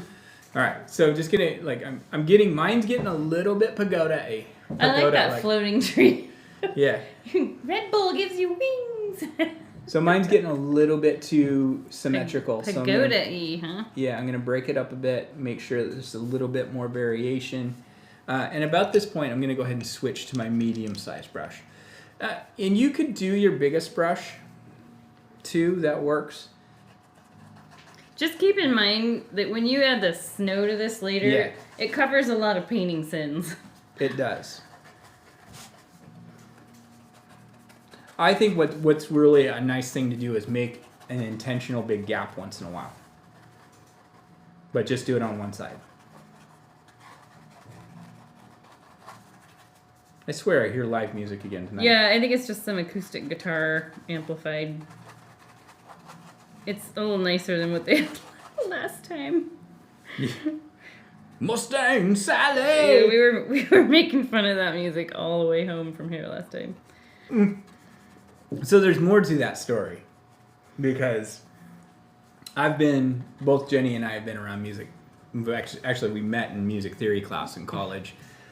And both of us have been around bands off and on in our lives. And I used to do, Jenny's brother is a really good musician, really amazing guitarist. And I used to do the sound work for his band back Long ago. 1999, 2000-ish. And they played a lot of just that classic rock, Mustang Sally, Brown Sugar, a lot of Rolling Stones, some Elvis and stuff like that. We used to do it. Most of the gigs were at this little old Western bar. kind of Western bar on the fringe of the Portland metro Beaver area. Creek, Oregon. Wasn't it Beaver Creek? Mm-hmm. Yeah. Where Tanya Harding grew up. Yes, Tanya Harding grew up there, just so you guys know. Yeah. And I just always think of people in way too tight jeans dancing to Mustang Sally. And I got another comment over there. I can't see now. If not using a trunk line. What's that? It just says if not using a trunk line. I think it's maybe incomplete. Okay. Hi, Jody. I know I talked to you earlier. Okay. If you want to use a trunk line, you can. Yes. Let me show you. Let's do it right here. It's basically the same process. Let me grab my small brush. My tree looks a lot different than yours. Your tree is a little bit fuller, but that's okay. Shaggier. Yeah, that's totally fine because you'll be able to add. Here, I'll show it. Let me show. Jenny's has got a lot more fullness to it, and that's good. You got glare going. Yeah. There you go. I need to remember to lower I like that. seeing some of the sky space on the edges, though. So, like my next tree, I might try to make more like yours. Okay. But when you add the snow, that's going to create that definition. So if you're... almost put that in the paint. Okay. So if you're doing it with a trunk line. So let's say we've got a trunk. The process is exactly the same. Oh, okay. Jody wants to know, when not using a trunk line, do you find that trees tend to lean? Trees lean in nature. He'll always say that. That's his answer. I don't think they would so much. No. But like, how do your students do? Do you find Pretty that good. You Yeah, don't pretty find good. that they lean? What I would say is if you do want to use the trunk, and I tell people this when I'm teaching in person too, the trunk should really just be a guideline. It's not actually something that you really are going to see. So you can start with your trunk line, but the process is going to be the same. Exactly the same process. It's just you're going to give yourself this little guideline to follow. And that would keep it from leaning if you're afraid of that. Yeah. If you're a little worried about that.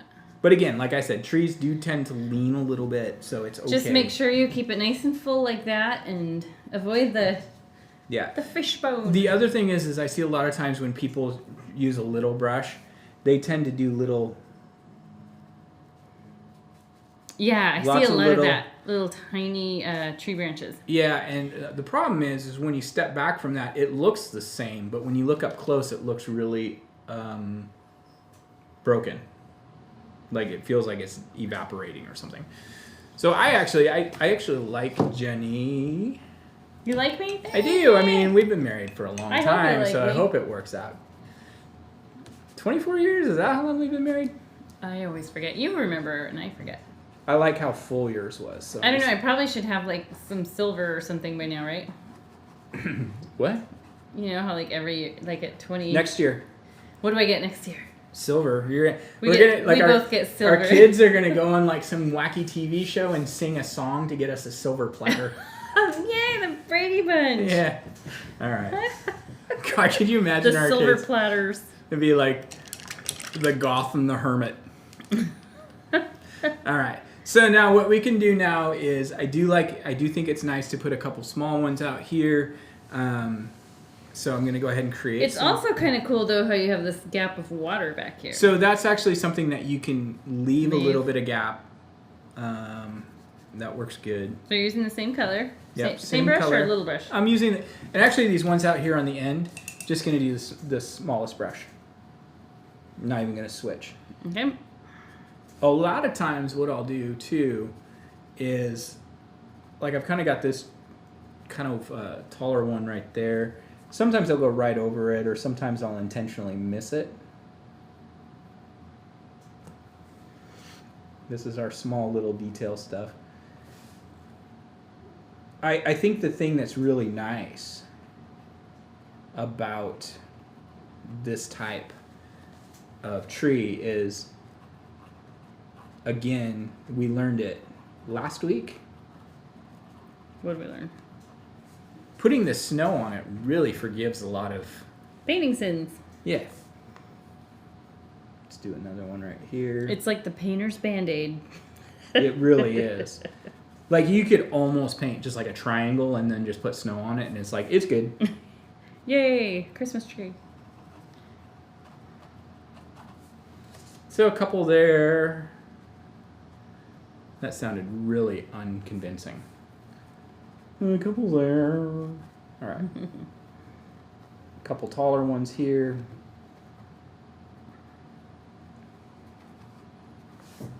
I'm not, in general, a huge fan of big foreground trees. So this is a little bit of a... They do kind of disappear over the mountain, but the snow will bring those back. Exactly. Exactly. You got it. It's almost like you've painted before. I may have a few times. I filmed a video today, guys. It'll be uploaded sometime this weekend. And I think I showed it last week when I taught my live stream. It's right here. I'll grab it. This is what Jenny just filmed today. Winter Welcome. Winter Welcome. This is a fun... Whimsical, good... It was designed by our Wisconsin artist. It was. Who celebrated a birthday a couple days ago. Yeah. I'm not going to tell you what number it was, but... It was an important number. It was a big number. It was a decade. It was a decade number.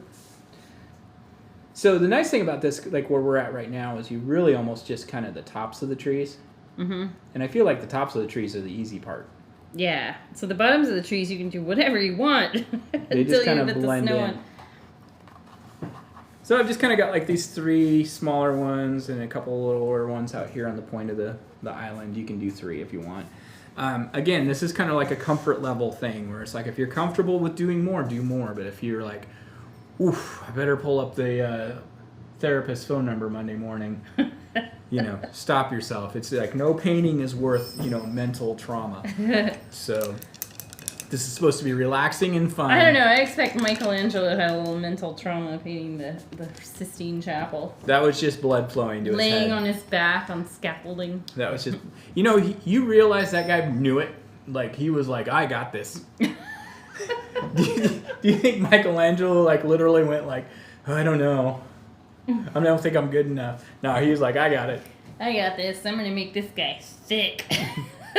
Have you ever noticed his human beings are super thick? like their chest, the chest and abdomen are just like this giant box of muscle. Well, I mean, like think about like a 45 to 55-year-old man who's been doing physical labor his whole life. I mean, that's the way we're built. Take away the fast food. Yeah, right? Like, okay. All right, what are we doing now? So the next thing we're going to do is we're going to create our little foundation for this foreground tree. Oh. Skipping over there already. Yeah. I figured you'd do these reflections. Oh, we'll do that in a minute. Okay. We're going to do... We probably could have, but... Same color. So this is just the spit. This is just the little spit. No, that was gross. That was really gross. Oh my gosh. It's almost like I was a baseball player growing up. You would think. You'd think. I think. Right. What was it like when you told your parents you were dating a baseball player? What was the reaction? Let's I've see. never asked you that question. My mom was like, "He's cute," and my dad was like, "He looks Jewish." What? Yes, he said that about you. That's a weird thing to say. Isn't that funny? That's really bizarre. I know. I always thought that was so funny. Not that I'm offended, but it's like I've never had. Never anybody... had anybody say that you look Jewish because No. you really don't. So in my family, everybody's like an artist or a musician, and no athleticism. Except That's I not was. true. That's not true. You guys are athletic. It's not encouraged. Yeah. I tried out for softball. I actually played softball for 10 years. We were on the co-ed team together. Yeah. And I love athletics. I love being active, I should say. I don't know about, I think I get too competitive. Like you've always said that. I gave up painting for 10 years because you were too competitive. What? No. This is my thing. Well, you shouldn't have invited me to class. That is not true. Yeah. We both come from artistic families, so. All right, so we're going to do this tree on the left-hand side, and really, the right-hand side. We're only painting the left-hand side of this tree, basically, because it's right. If you wanted to give yourself a trunk, the trunk is, like, right here. So we're paralleling the side of the can? Yeah, pretty much. And we're going to just use our biggest brush for this. Okay. So we're just going to go for it. Yep. So we're not seeing the top of the tree. We're seeing, like, the 2/3. Yeah, bottom 2/3 or so, Yeah. yeah. Now, this is the one you have to be really careful about not getting too big. Yeah. Oh, I could see that being a Like, problem. if you started going at too much of an angle, all of a sudden your tree's, like, down to here. So Keep it on the smaller side. Yeah. And go back and add some length to some of these if needed. If needed, yep. Yeah, And I am giving this... cloud I really worked hard on and is just going goodbye now. Yeah, but it's still there. Like, I still see it, and I still see how it's affecting your painting. Mm-hmm.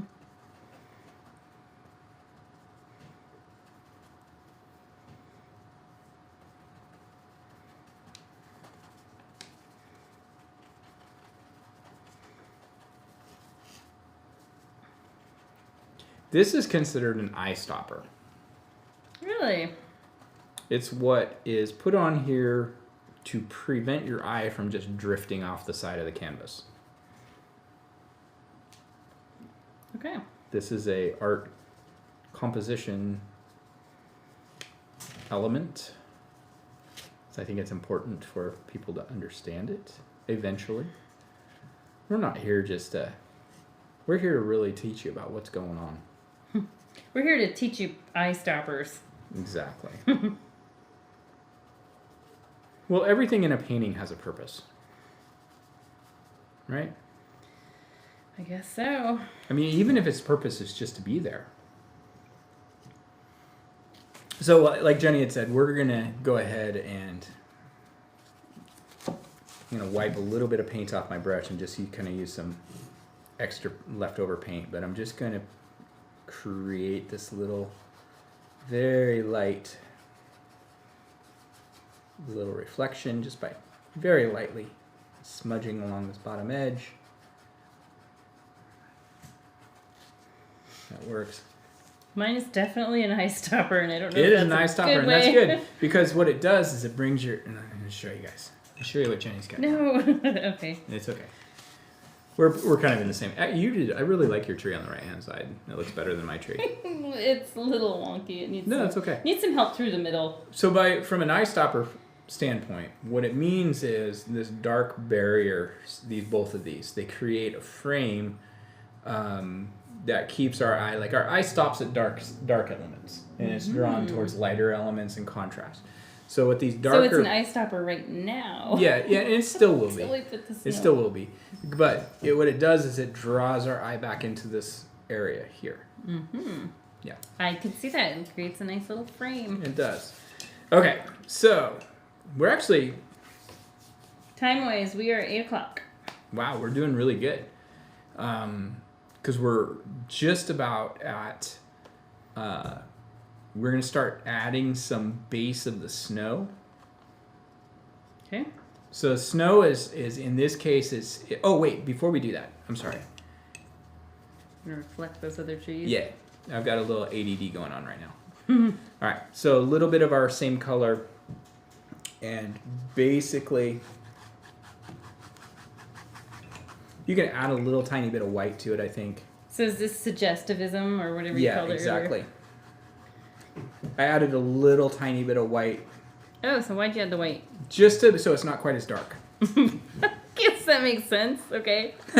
Because like when you reflect something that's dark, the reflection's going to be lighter. And if you reflect something that's light, the reflection is going to be darker. So the reflection in water wants to bring everything into the middle tone. Huh.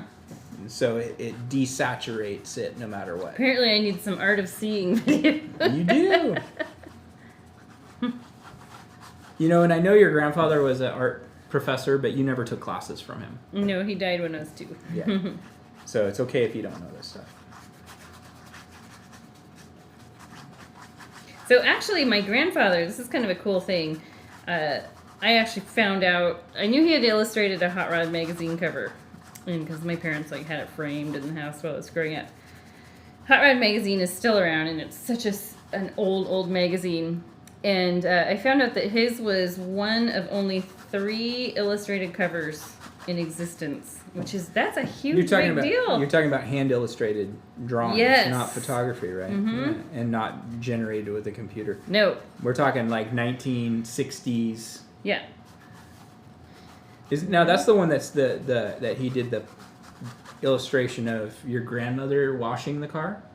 Yeah, is that right? So it's the photo, they took a photo to use as reference, and it was Grandma and a neighbor, and... I think it was just an excuse for a bikini shoot.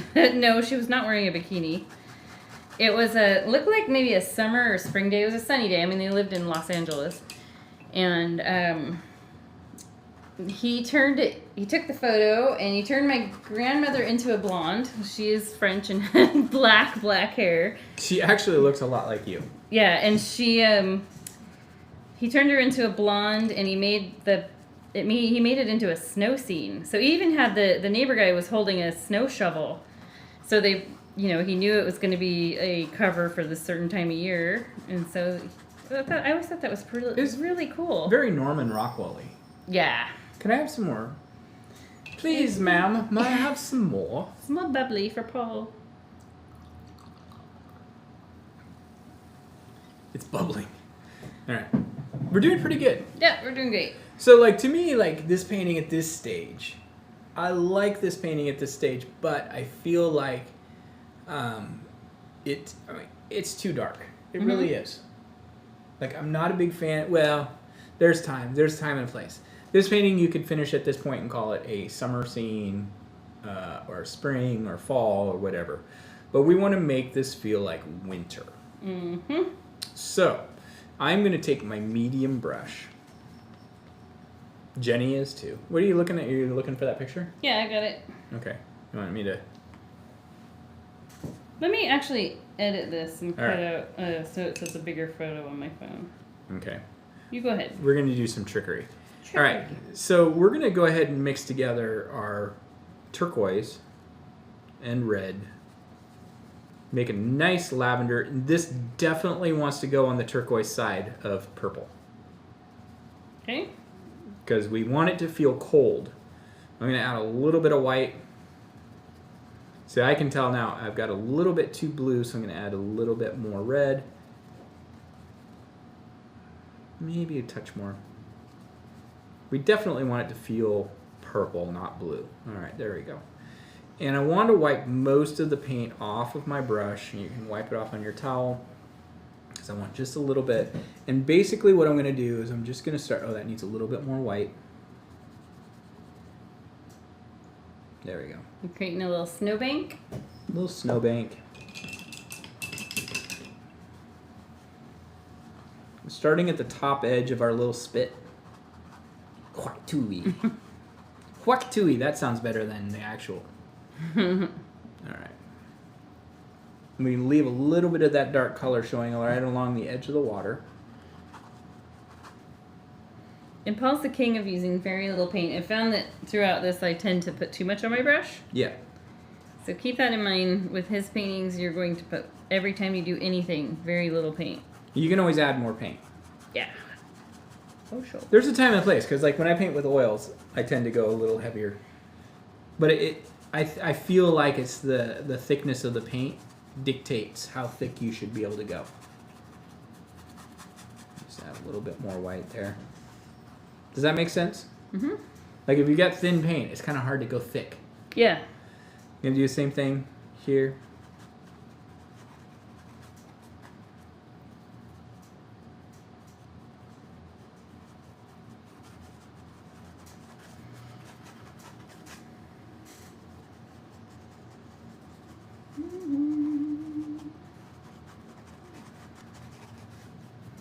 Now, since we're reflecting, too, you can take a little bit of this lighter color and just kind of...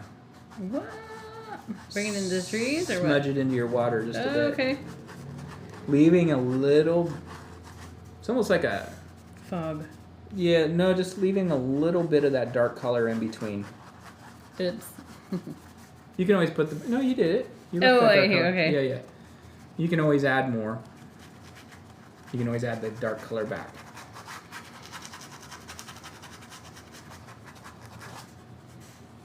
Just like so. Now, what we're doing is we're setting this up so that the highlight really pops. Okay. So the highlight's not going to pop, but really all we've got left to do... No. Yeah, what time is it? We're cooking through this painting. 8:07. So 8:07 bird. Mm-hmm. That was a kid. That was something with our kid. Oh, no. We're not going to talk about it. But it's funny. You remember that? Mm-hmm. It was like every night at 8:07, Hayden would be like, 8:07 bird. He has Asperger's syndrome. And this was when he was really Love young. Numbers. He was like 6, 4, 5, 6, something like that. He was some age in that range. Yeah, Okay, what he are we was doing pretty- next? Okay, so we're going to use the same color. Add a little Light touch lavender? more white to it. And we're going to start just kind of flocking. Yeah, just kind of dancing some of this snow. Oh, I can be you now and go, what the flock? What the flock? We're dancing the snow. Just kind of across in some bands. Some And I'm dabby thinking of doos. it sitting on top of each little layer. And there it goes. It's getting there. I think we're going to send out a survey. For times? For times, yeah. Yeah, so we've been talking about it lately, about our video time, streaming times. And because we have so many East Coast, Midwest people now, we thought maybe it would be better for live stream participation if we aired the videos at an earlier time, probably not midweek, but like if people would want us to do like a Saturday morning or whatever. Basically, we're just going to send out an email with a survey that says, what day works best for you? And What day and what what time frame do you like? And we'll just pick the one that's the most popular. Yeah, I'm just going to say that daytime during, or like earlier in the day during the week probably doesn't work because I have another job. Yeah, and GoBox doesn't pay the bills completely yet. Well, if we hadn't had this darn COVID thing, it might. All right, so I'm going to use a little bit of a smaller brush. Ooh, I've got a lot of water on that brush. And I'm just going to... What I like to do is I kind of like to do the one that's a little bit further back. Oops, I don't have one that's a little bit... All right, well, this one is, yeah. And just kind of come down until they start to overlap. And then I got a big drip of water right there. So let me get that out of the way. You didn't wipe off your ferrule. I didn't. Will Ferrell. Mm-hmm. I'm probably going to get sued by Will Ferrell now. Remember his art studio model skit on Saturday Night Live? Oh, jeez. I'm not even going to go there. Yeah, that was actually, it was pretty true. Having been through life drawing classes and stuff like At that. community college. Yeah, that was pretty accurate. Hey, we shouldn't be shaming people. No, we're not shaming anyone. But it is kind of interesting because, like, I know that there's other studios like our studio that occasionally do nude painting night, and I feel like they kind of make a mockery of it. Yeah, we're always, like, super offended by it. Like, I'm all for... animation, for anatomy. Yeah, Study of anatomy. I'm all for it, but it's, like, they call it naughty nude night, and it's like, you know... It's like, at what point do you say you're doing alcohol, you've got naked people, and it's like, at what point do you say you're just... A strip club. A strip club. So yeah, there's our opinion on that, and we'll just close that door. Well, no, it's like it should be considered a study, and it is part of art, and it should not be laughed at or mocked. That sounded really serious. You're so snobby. I am. All right. So we got our snow flocked trees. Now we're going to flock this tree over here too. Okay. And I'm going to use the biggest brush for this. When you see me doing this and you see my arm, it's not like I'm just flexing for you. Look at my tattoos. You're making your tiger move. I've got my my towel up here, so.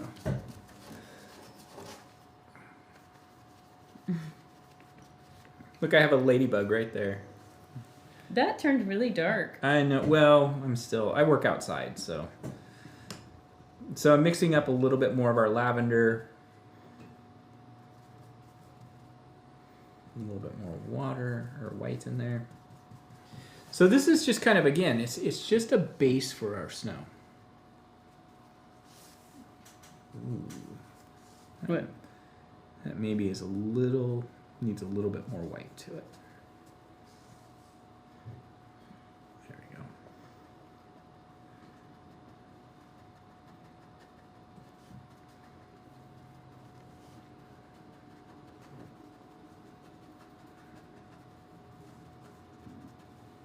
And if you get too carried away, I kind of got a little too thick through there. You can always mix up your darker color and put it back in. It's no biggie.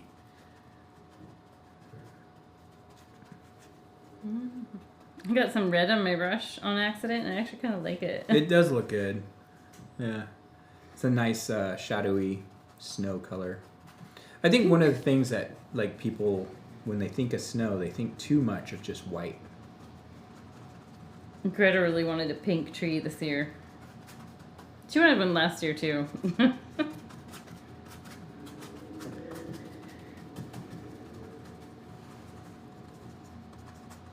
Yeah, that's good. I feel like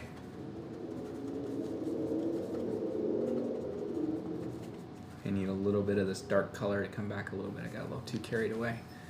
Oh, well, we got carried away with you, so now ours are that way. No, it doesn't matter. Look at your own. Decide if you need to put some dark back in. It's okay. I'm okay with that, though. Because really, it's going to be the highlights that we do at the very end, which is actually our next step. We're almost done. Wow. Isn't that crazy? We need to highlight our mountain. Yeah, that's our next step. Oh. I hope you all are keeping up. I mean, if you're not, pause. Pause. That's the main difference, I think, that's really kind of interesting in teaching online versus in person is you don't have the option of, like in a class of 32 in the studio, everybody paints at their own pace. It's just the way it is. Unfortunately for the slow people, the people who paint slow. Yeah, be careful how you word that. Yeah. For the people who paint slower, there's nothing wrong with that. Here, you can have the last drops. That's totally fine. Because we all paint at our own pace, and there's nothing wrong with that. But they don't have the option of just clicking pause to get caught up, and we're trying to balance the speed of 32 different people, and it's really difficult. It really is. Oh, by the way, I found my, before we go on, I found my Grandpa's Hot Rod magazine. All right, here it is. And I'll zoom and bring it up here. See? Oh, yeah, that is it. Hot rods. Yeah, so all that snow was added in from the photo. But here's, I got the photo. The original here photo? Too, yeah. There it is. And here is the original photo. Isn't that cool? It's way cool. There's my grandma with her black hair. On the right? Yeah. Right. Yeah, the other one's a man. Oh, it is. I don't have my glasses on. I can't see. I'm blind. Oh, and he changed her position too. Somebody just got a comment. Okay. Oh, Sally. Oh, today was her last day of remote teaching before Christmas. Great way to unwind. It absolutely is. We are celebrating you teachers for sure. I've thought a lot about all the teachers today. I have several friends who are elementary school teachers, and I know they're all just feeling really good today. It's probably why there's so many people out having wine and could be listening to live music. They're all teachers. No, I know this year has been so hard for you guys, and I always feel really bad because it's so different, and keeping the kids on task is so much harder. I know that just from having a 14-year-old who would do way better in an in-class setting, because as soon as the 10-minute Zoom instruction is done, I think she goes immediately to her cell phone. Yeah. And so, man, I appreciate what you guys are doing so much. I think this remote teaching works really well for painting, though. It does. It does. But I can't imagine trying to keep... We haven't been doing the live videos with kids or Zoom with kids. We've even been reluctant on the Zoom classes because we think, oh, what if we have 50 drunk people? Well, in most, in the kids' case, they look at art as oh my gosh, we never get art. But with math and reading and stuff, they're not going to be as... they get that every day. They always get that, and it's going to be a little more, I don't know, not as quite as exciting because it's something that's all the time. Yeah, it's easy to tune out. Mm-hmm. All right, so I'm going to use my smallest brush for this next step. I like to have a little bit more control, but it's interesting because when I use the smallest brush, it's not the same as the way most people do. Okay. You know that, right? I think. Yeah, most people everything you do is different. Most people treat it like a pencil that they're drawing with, and I kind of tend to treat it more like a palette knife. That's right. You're the reason all the brushes in the studio are totally shredded. No, that's not true. The small brushes they don't stand up as well. Okay. All right, so what I'm going to do is we're going to mix mostly yellow. Mostly yellow. Hopefully you saved a little bit of yellow, a little tiny touch of red. That's too much red. That's all right. My brush has bluish in it. Mine does too, but I'm not. Maybe it'll just tone it down a bit. Yeah, I'm not going to worry about it too much because I'm going to add a lot of white to this. Okay. Because we're going to powdered tang. Powdered tang. Yeah, and if you don't know what powdered tang is, it's Paul and I are children of the 80s, so yeah. We reference a lot of stuff from then. It was a powder that you would add water to make I think it was tangerine flavored drink. Was it tangerine? That's where tang Oh, you're right. comes from. You're so smart. Yeah, and it was something that I remember back in the 80s and probably the 70s as well. The big deal was it was the astronauts from NASA took it. Oh my gosh, you remember everything. They could add water to it and drink it. Wow. So it's just really a light peach color, almost like a flesh tone, really. Tang's not that color. Yeah, the powdered was. Was it? Yeah, before you added the water. Maybe I'm thinking of Sunny D. Yeah, Sunny D was more. All right. And basically for the mountain, all we really want to do is I'm just going to take the brush.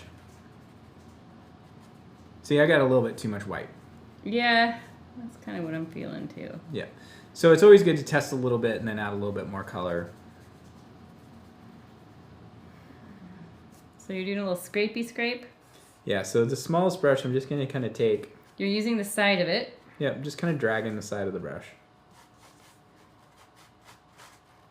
A couple times, that's it. Don't need to do a lot. This is one of those things that up close, it's going to look like, what?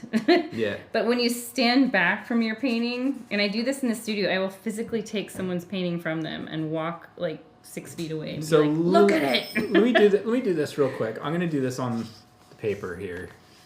Let me, big brush. Let me just get some black paint on here. Here's our mountain. You're going to go Bob Ross style right now with the white and black? Yeah, I'm just going to do this black and white so you guys can see it really easy. But Bob Ross uses a fan brush. No, he used a palette Oh, that's knife. right. He uses a palette knife for this. Fan brush for trees. Yeah. So there's our mountain.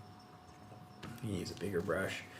And rather than using the tip of the brush, I'm actually kind of using the side of the brush. Let me see it. Bring it down here. It's the side here.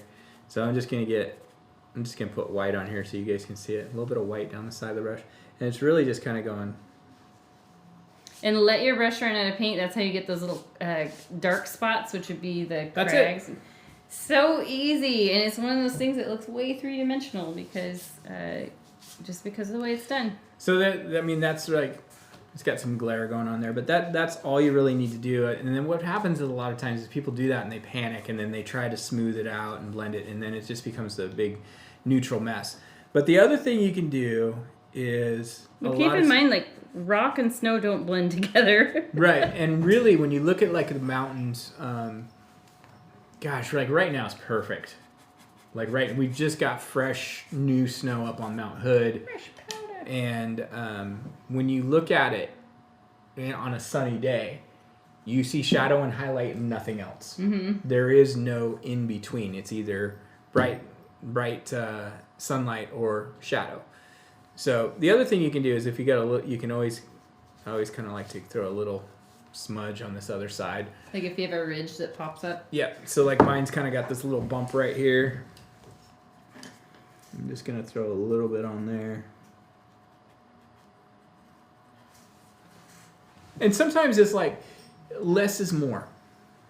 Like I almost feel like this is a little too yellow. I'd like it to go a little peachy, a little bit more peachy. But you can make adjustments on that. But less is more on this. Don't get too caught up in feeling like you need to detail the heck out of this. Really, less is more. That's the best thing to say. Now I'm going to keep using the same size brush. Well, and the cool thing is, if you get too much, you know how to mix that purple color, because we've mixed it like 20 times through this painting. Yep. You can just paint right over your mountain and do it over. Yep. Let it dry first, though. Yep. So I'm just going to use a little bit more of the same color, because this is our color that's highlight on snow. Mm-hmm. Right? And so we've kind of got some light, like here's our light spot. It's kind of coming through. Let me use my brush here. If this is coming through here, it's going to cast some highlights in this little gap here. Yeah, you're right. So I'm just going to take a little bit of this color. Oh, I see what you've done there on the painting, the original. So in between the trees, kind of? Is that what we're doing? Yep, or? kind of coming through at this vague line here. Let me tilt that a little bit. Vague. A little bit on the tip here. Tip of our little island. Creates a little bit of separation. Gonna do a little bit.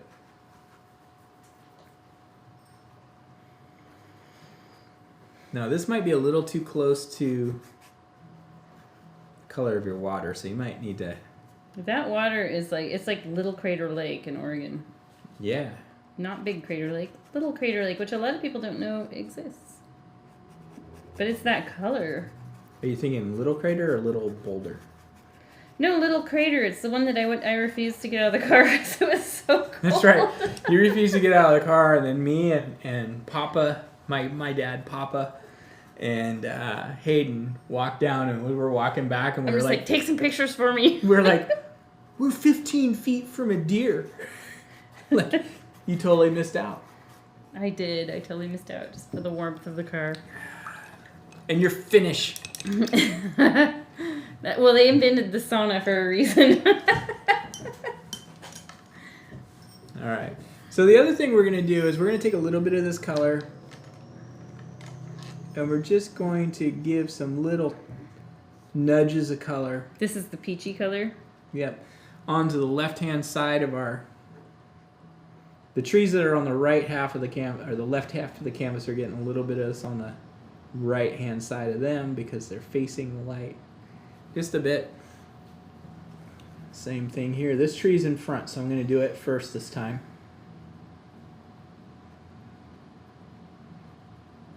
A little bit on here.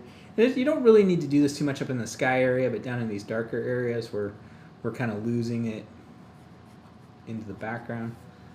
Just a little nudge of color. This one's not going to get very much because it's kind of hiding. And a little bit on this one. Now this is something They're sun-kissed. Yeah, you just kind of want to get just the edges.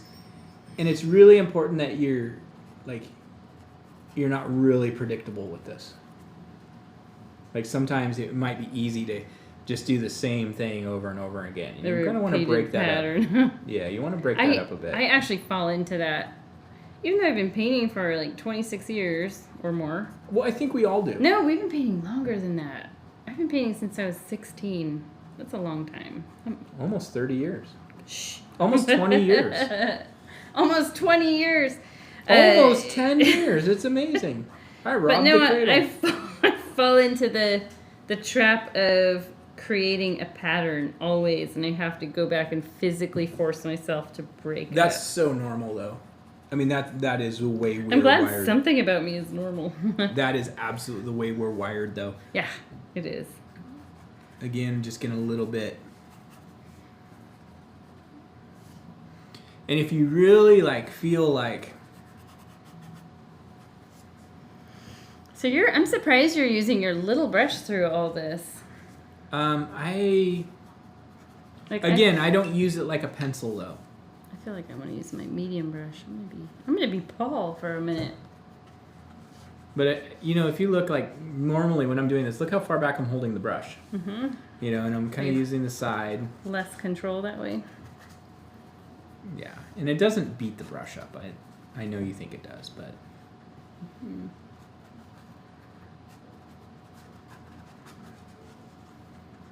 Just little bits. Now, the other thing you could do. I mean, we're done at this point. What? We are. Now, if you wanted to just kind of give a little subtle nudge, like we know this is snow, let's give it a little nudge of white. Yeah, I like that idea. I wouldn't do it on the mountain. Okay. Mountain's too far away. Yeah. But you can add just a little touch of white. Oh, see, I almost did too much. Yeah, you did. What were you doing there? Getting crazy. And if you do too much, it's okay.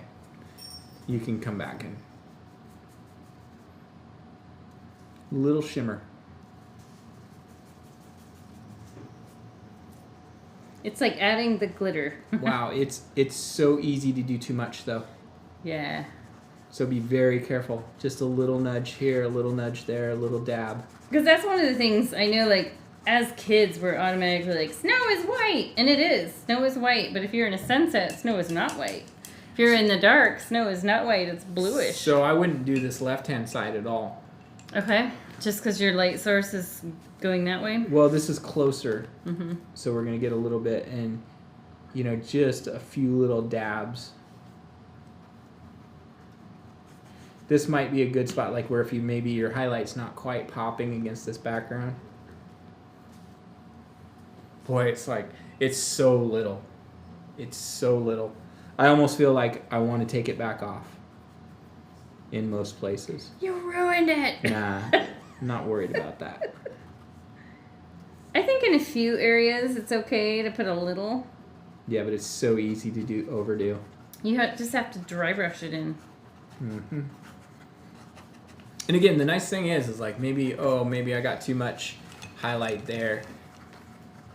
And if you look at the original, this is the original. This is the... We've got a couple different versions. Let me see if I can... The original's right behind us. Oh, yeah. Wait. Oh, yeah, you did two versions, but I can't remember why. Well, when I painted it... Here's the very first original. Oh, you didn't take pictures. That's why. Yeah, because I we did, needed but then pictures the for the the painting kept changing. Yeah. So this is the very first original version, and you can see there's a little softer in the clouds. I love this tree on the right hand side. I do too. You've got I like these dark look like maybe sticks or something. I'm gonna put some of those on mine. Versus this one where I got a little bit less, a little bit just more generic on the trees. And then the new, but you can see I don't have any white. I don't have any of that white, and nothing's missing. Mm-hmm. You know what I did that was different on this one is I had it was like a path coming through or a river, really? And I went back through and made it a lake, and it your turquoise is a lot softer on this one, like a little white. You add white to it. A little softer, but it was it just strayed so far during the development process that the photos were worthless. Mm-hmm. And so then I recreated it by repainting it, kind of simplified the trees. This is the one I did the step-by-step from.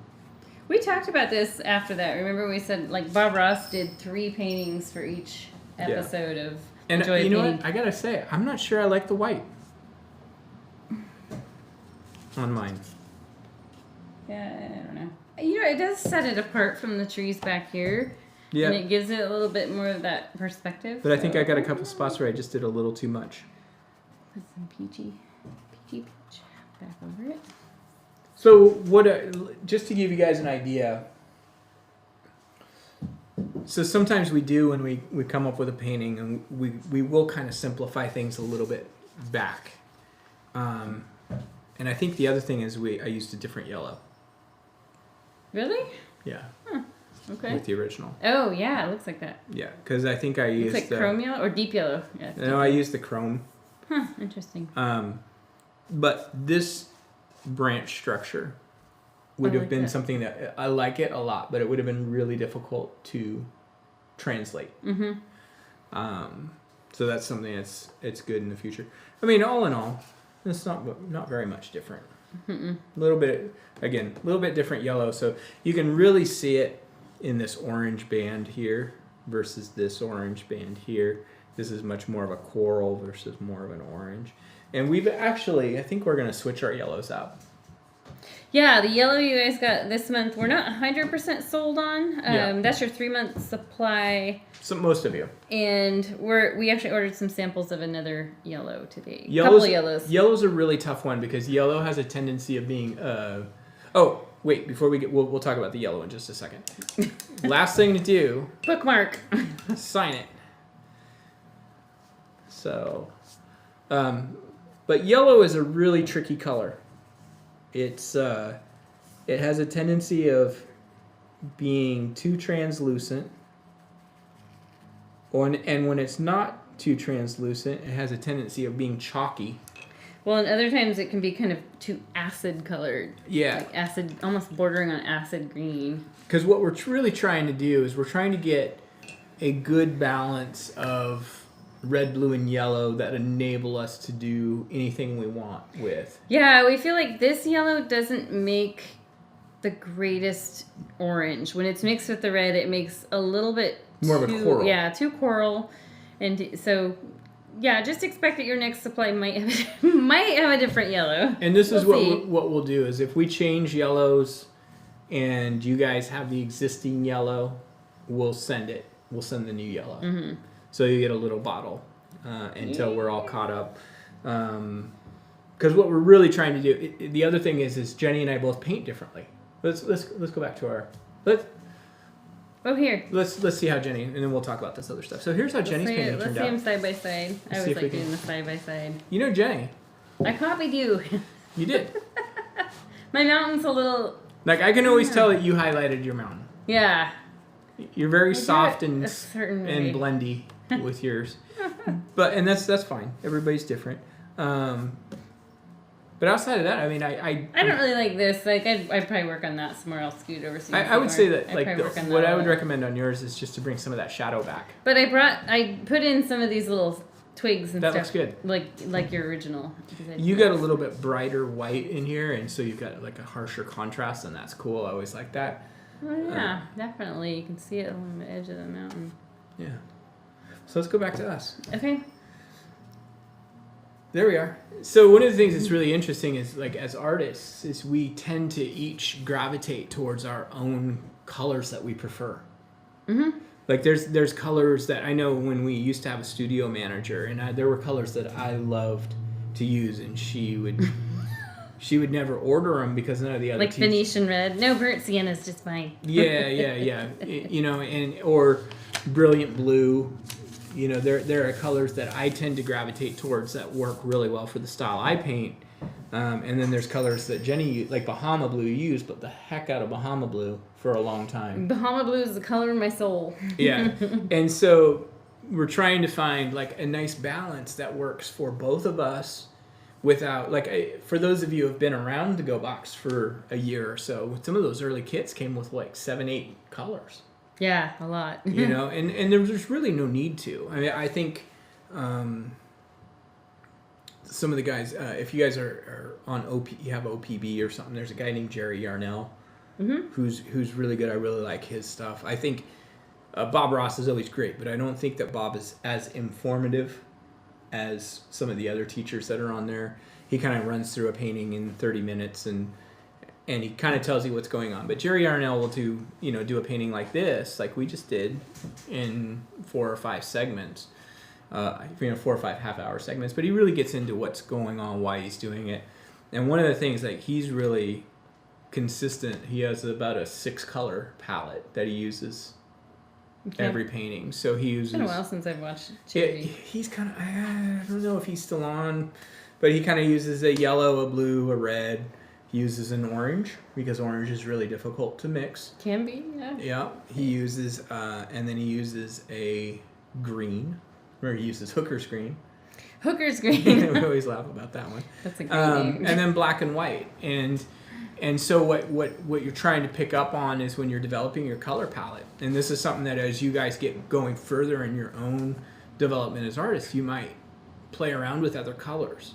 Like I know, like for me personally, the 2 colors that if I were going with our red, blue, our core colors that we send out, the other 2 colors I would include would be raw sienna.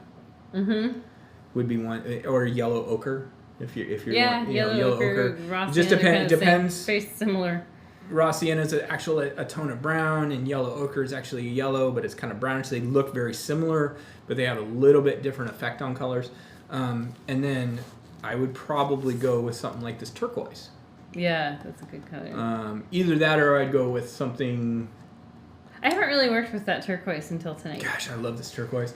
It really, you add white to it, and it's that Bahama blue that you love so much. It would. It's a good, like, tropical. Yeah. Like if you did a tropical beach scene, that would be a really good color to throw in there. Yeah, and we're at this point in time, we're done with the painting, guys. So we're just jabbering.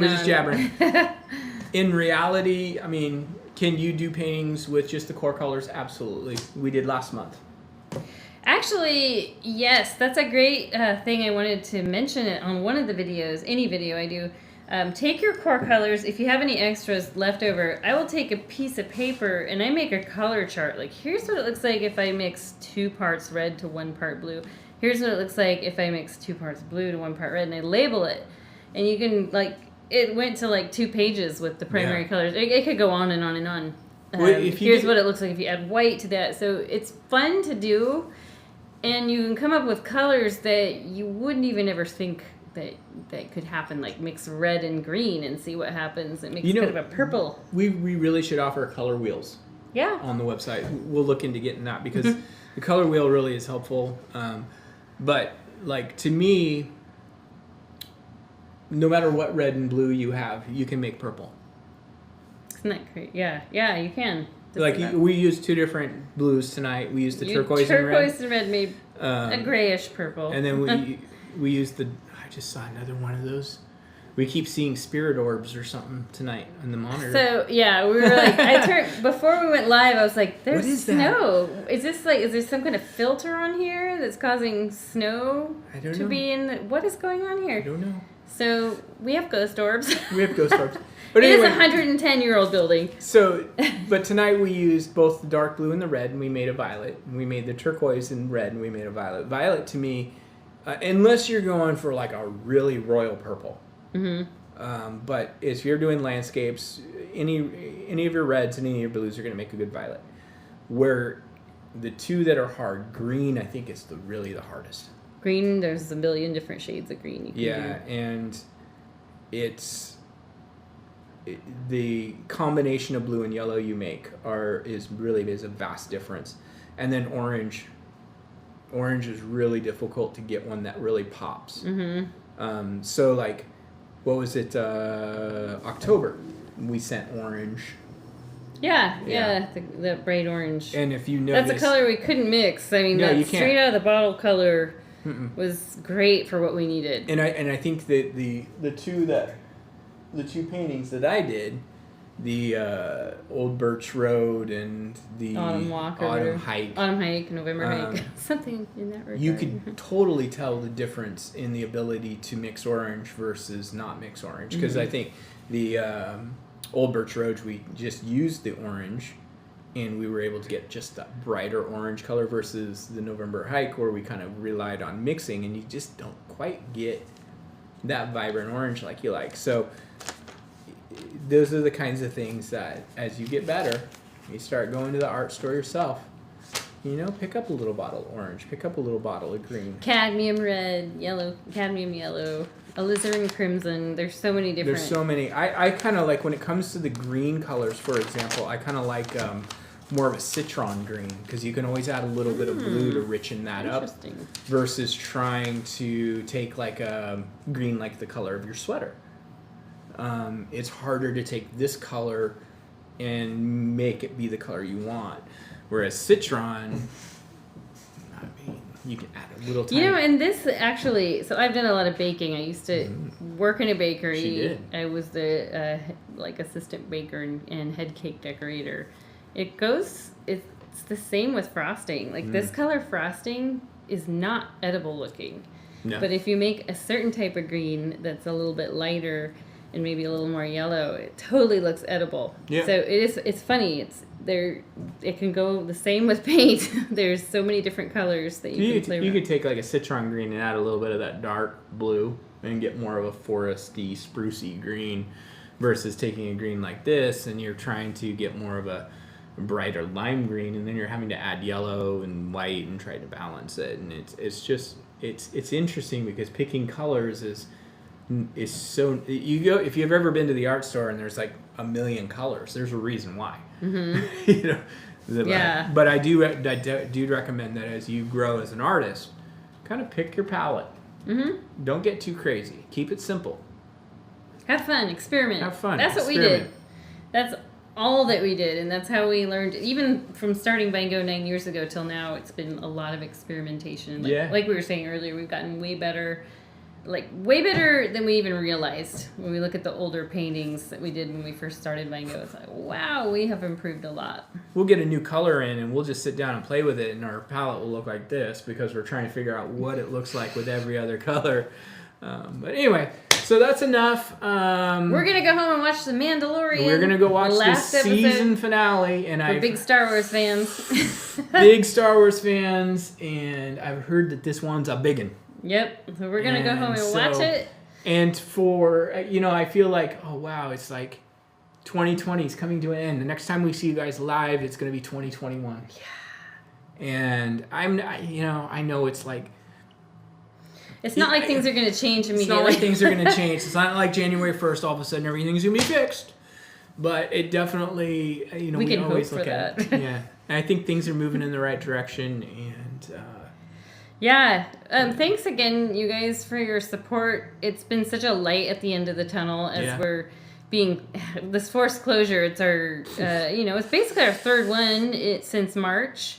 And I just did, we will have been closed 5 months. Yeah, so out of the 12, those of you subscribing to the Go Box, like every time we get an order, it chimes on our phone, and we're just like, thank you. It's so great. Thank you so much. If you can't subscribe to the Go Box, you can always do the buy a coffee thing, and even just put $1 on there. So the main difference between coffee and Patreon. Let me just throw that out real quick. I never know, so tell us. Patreon is more of like a monthly donation. Oh, so it comes out once a month. So if you choose $1, you're going to get $1 deducted once a month. Okay. 5, 10. In fact, we've got Jen Welton, who's been a great friend of ours, has donated. I was shocked the other day when I saw it. I saw that she had signed up as a Patreon member, and I was like, wow, that's really nice that she... Thank you, Jen. Thank you, Jen. You've been with us since the beginning. Rachel Sipp, and then there was one other person. Oh, I'm sorry, I forgot your name. I'll look, and we'll get you next time. Thank you so much for all of you that have done that. Now, the difference is now coffee is more of a one-time donation. Yeah. So you can go in and you pick your amount. You know, and basically they're little, it's KO-FI, so it's Ko-Fi, but their whole slang term is buy us a coffee. Or you can subscribe to the box, or even just buy an individual kit. Yeah. So you don't have to do the monthly subscription. And I always say this because I've belonged to several subscription things over the years where it's so impossible to cancel, and you have to jump through hoops, and they try to talk you out of it. We're never going to do that. Right. You can cancel online. If for some reason it doesn't work to cancel online, message us on the website. It's just him and I got another who answer it. Yeah, and I did lots of orbs. Yes, we have lots of orbs floating around us. Isn't that weird? We're so spiritual right now. It's because I'm Santa and I got my helper, and I did just add the ability for people to manage their own subscription online, and really both VineGo, the studio. VineGo, the studio right now is Jenny, myself, and Annalise. Mm-hmm. And Annalise has been with us for 7 years, 6-7 years. A long time. And then GoBox is just Jenny and I. Nice little hidden burp there. Sorry. My bad. We had bubbly. No, so it's just him and I. Yeah, we do. Annalise comes in and helps us a little bit once every couple of weeks, and we have Eric, who's been fantastic. He's been doing all our Zoom corporate parties. Eric's been doing our Zoom portrait, but we've gone from a staff of 10 to 4 to just us and 2 other employees. And Lois. Can't forget Lois. Yeah. Well, but right now it's like there's nothing for Lois to do.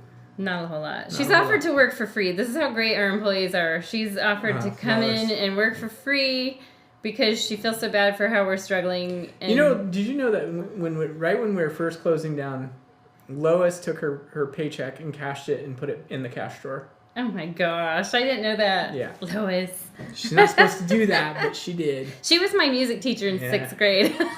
So and I hired her when I went back to my school to be artist in residence. But it's crazy. Like I look at it and I look at the YouTube channel, and we're rambling. I'm sorry. It's the end of the year. We had a whole. We are rambling. But I mean, I look at it and I go, man, we're getting close to 1,200 subscribers on YouTube, and that means that there's 1,200 people that liked what they saw, and that just is really humbling. It is. We never thought that we'd get this much. No. And it's just growing, so that's pretty cool. Yeah. Pretty cool to see. So, all right, let's take off. Let's go watch The Mandalorian. Let's go do it. I hope you guys enjoyed the painting. It's always fun. We love doing this. We love it so much. So thank you for supporting us. And I hope you guys have a wonderful holiday season, great new year, and we will see you in 2021. 2021, here we go. Nothing's stopping us now. See you later. See you guys.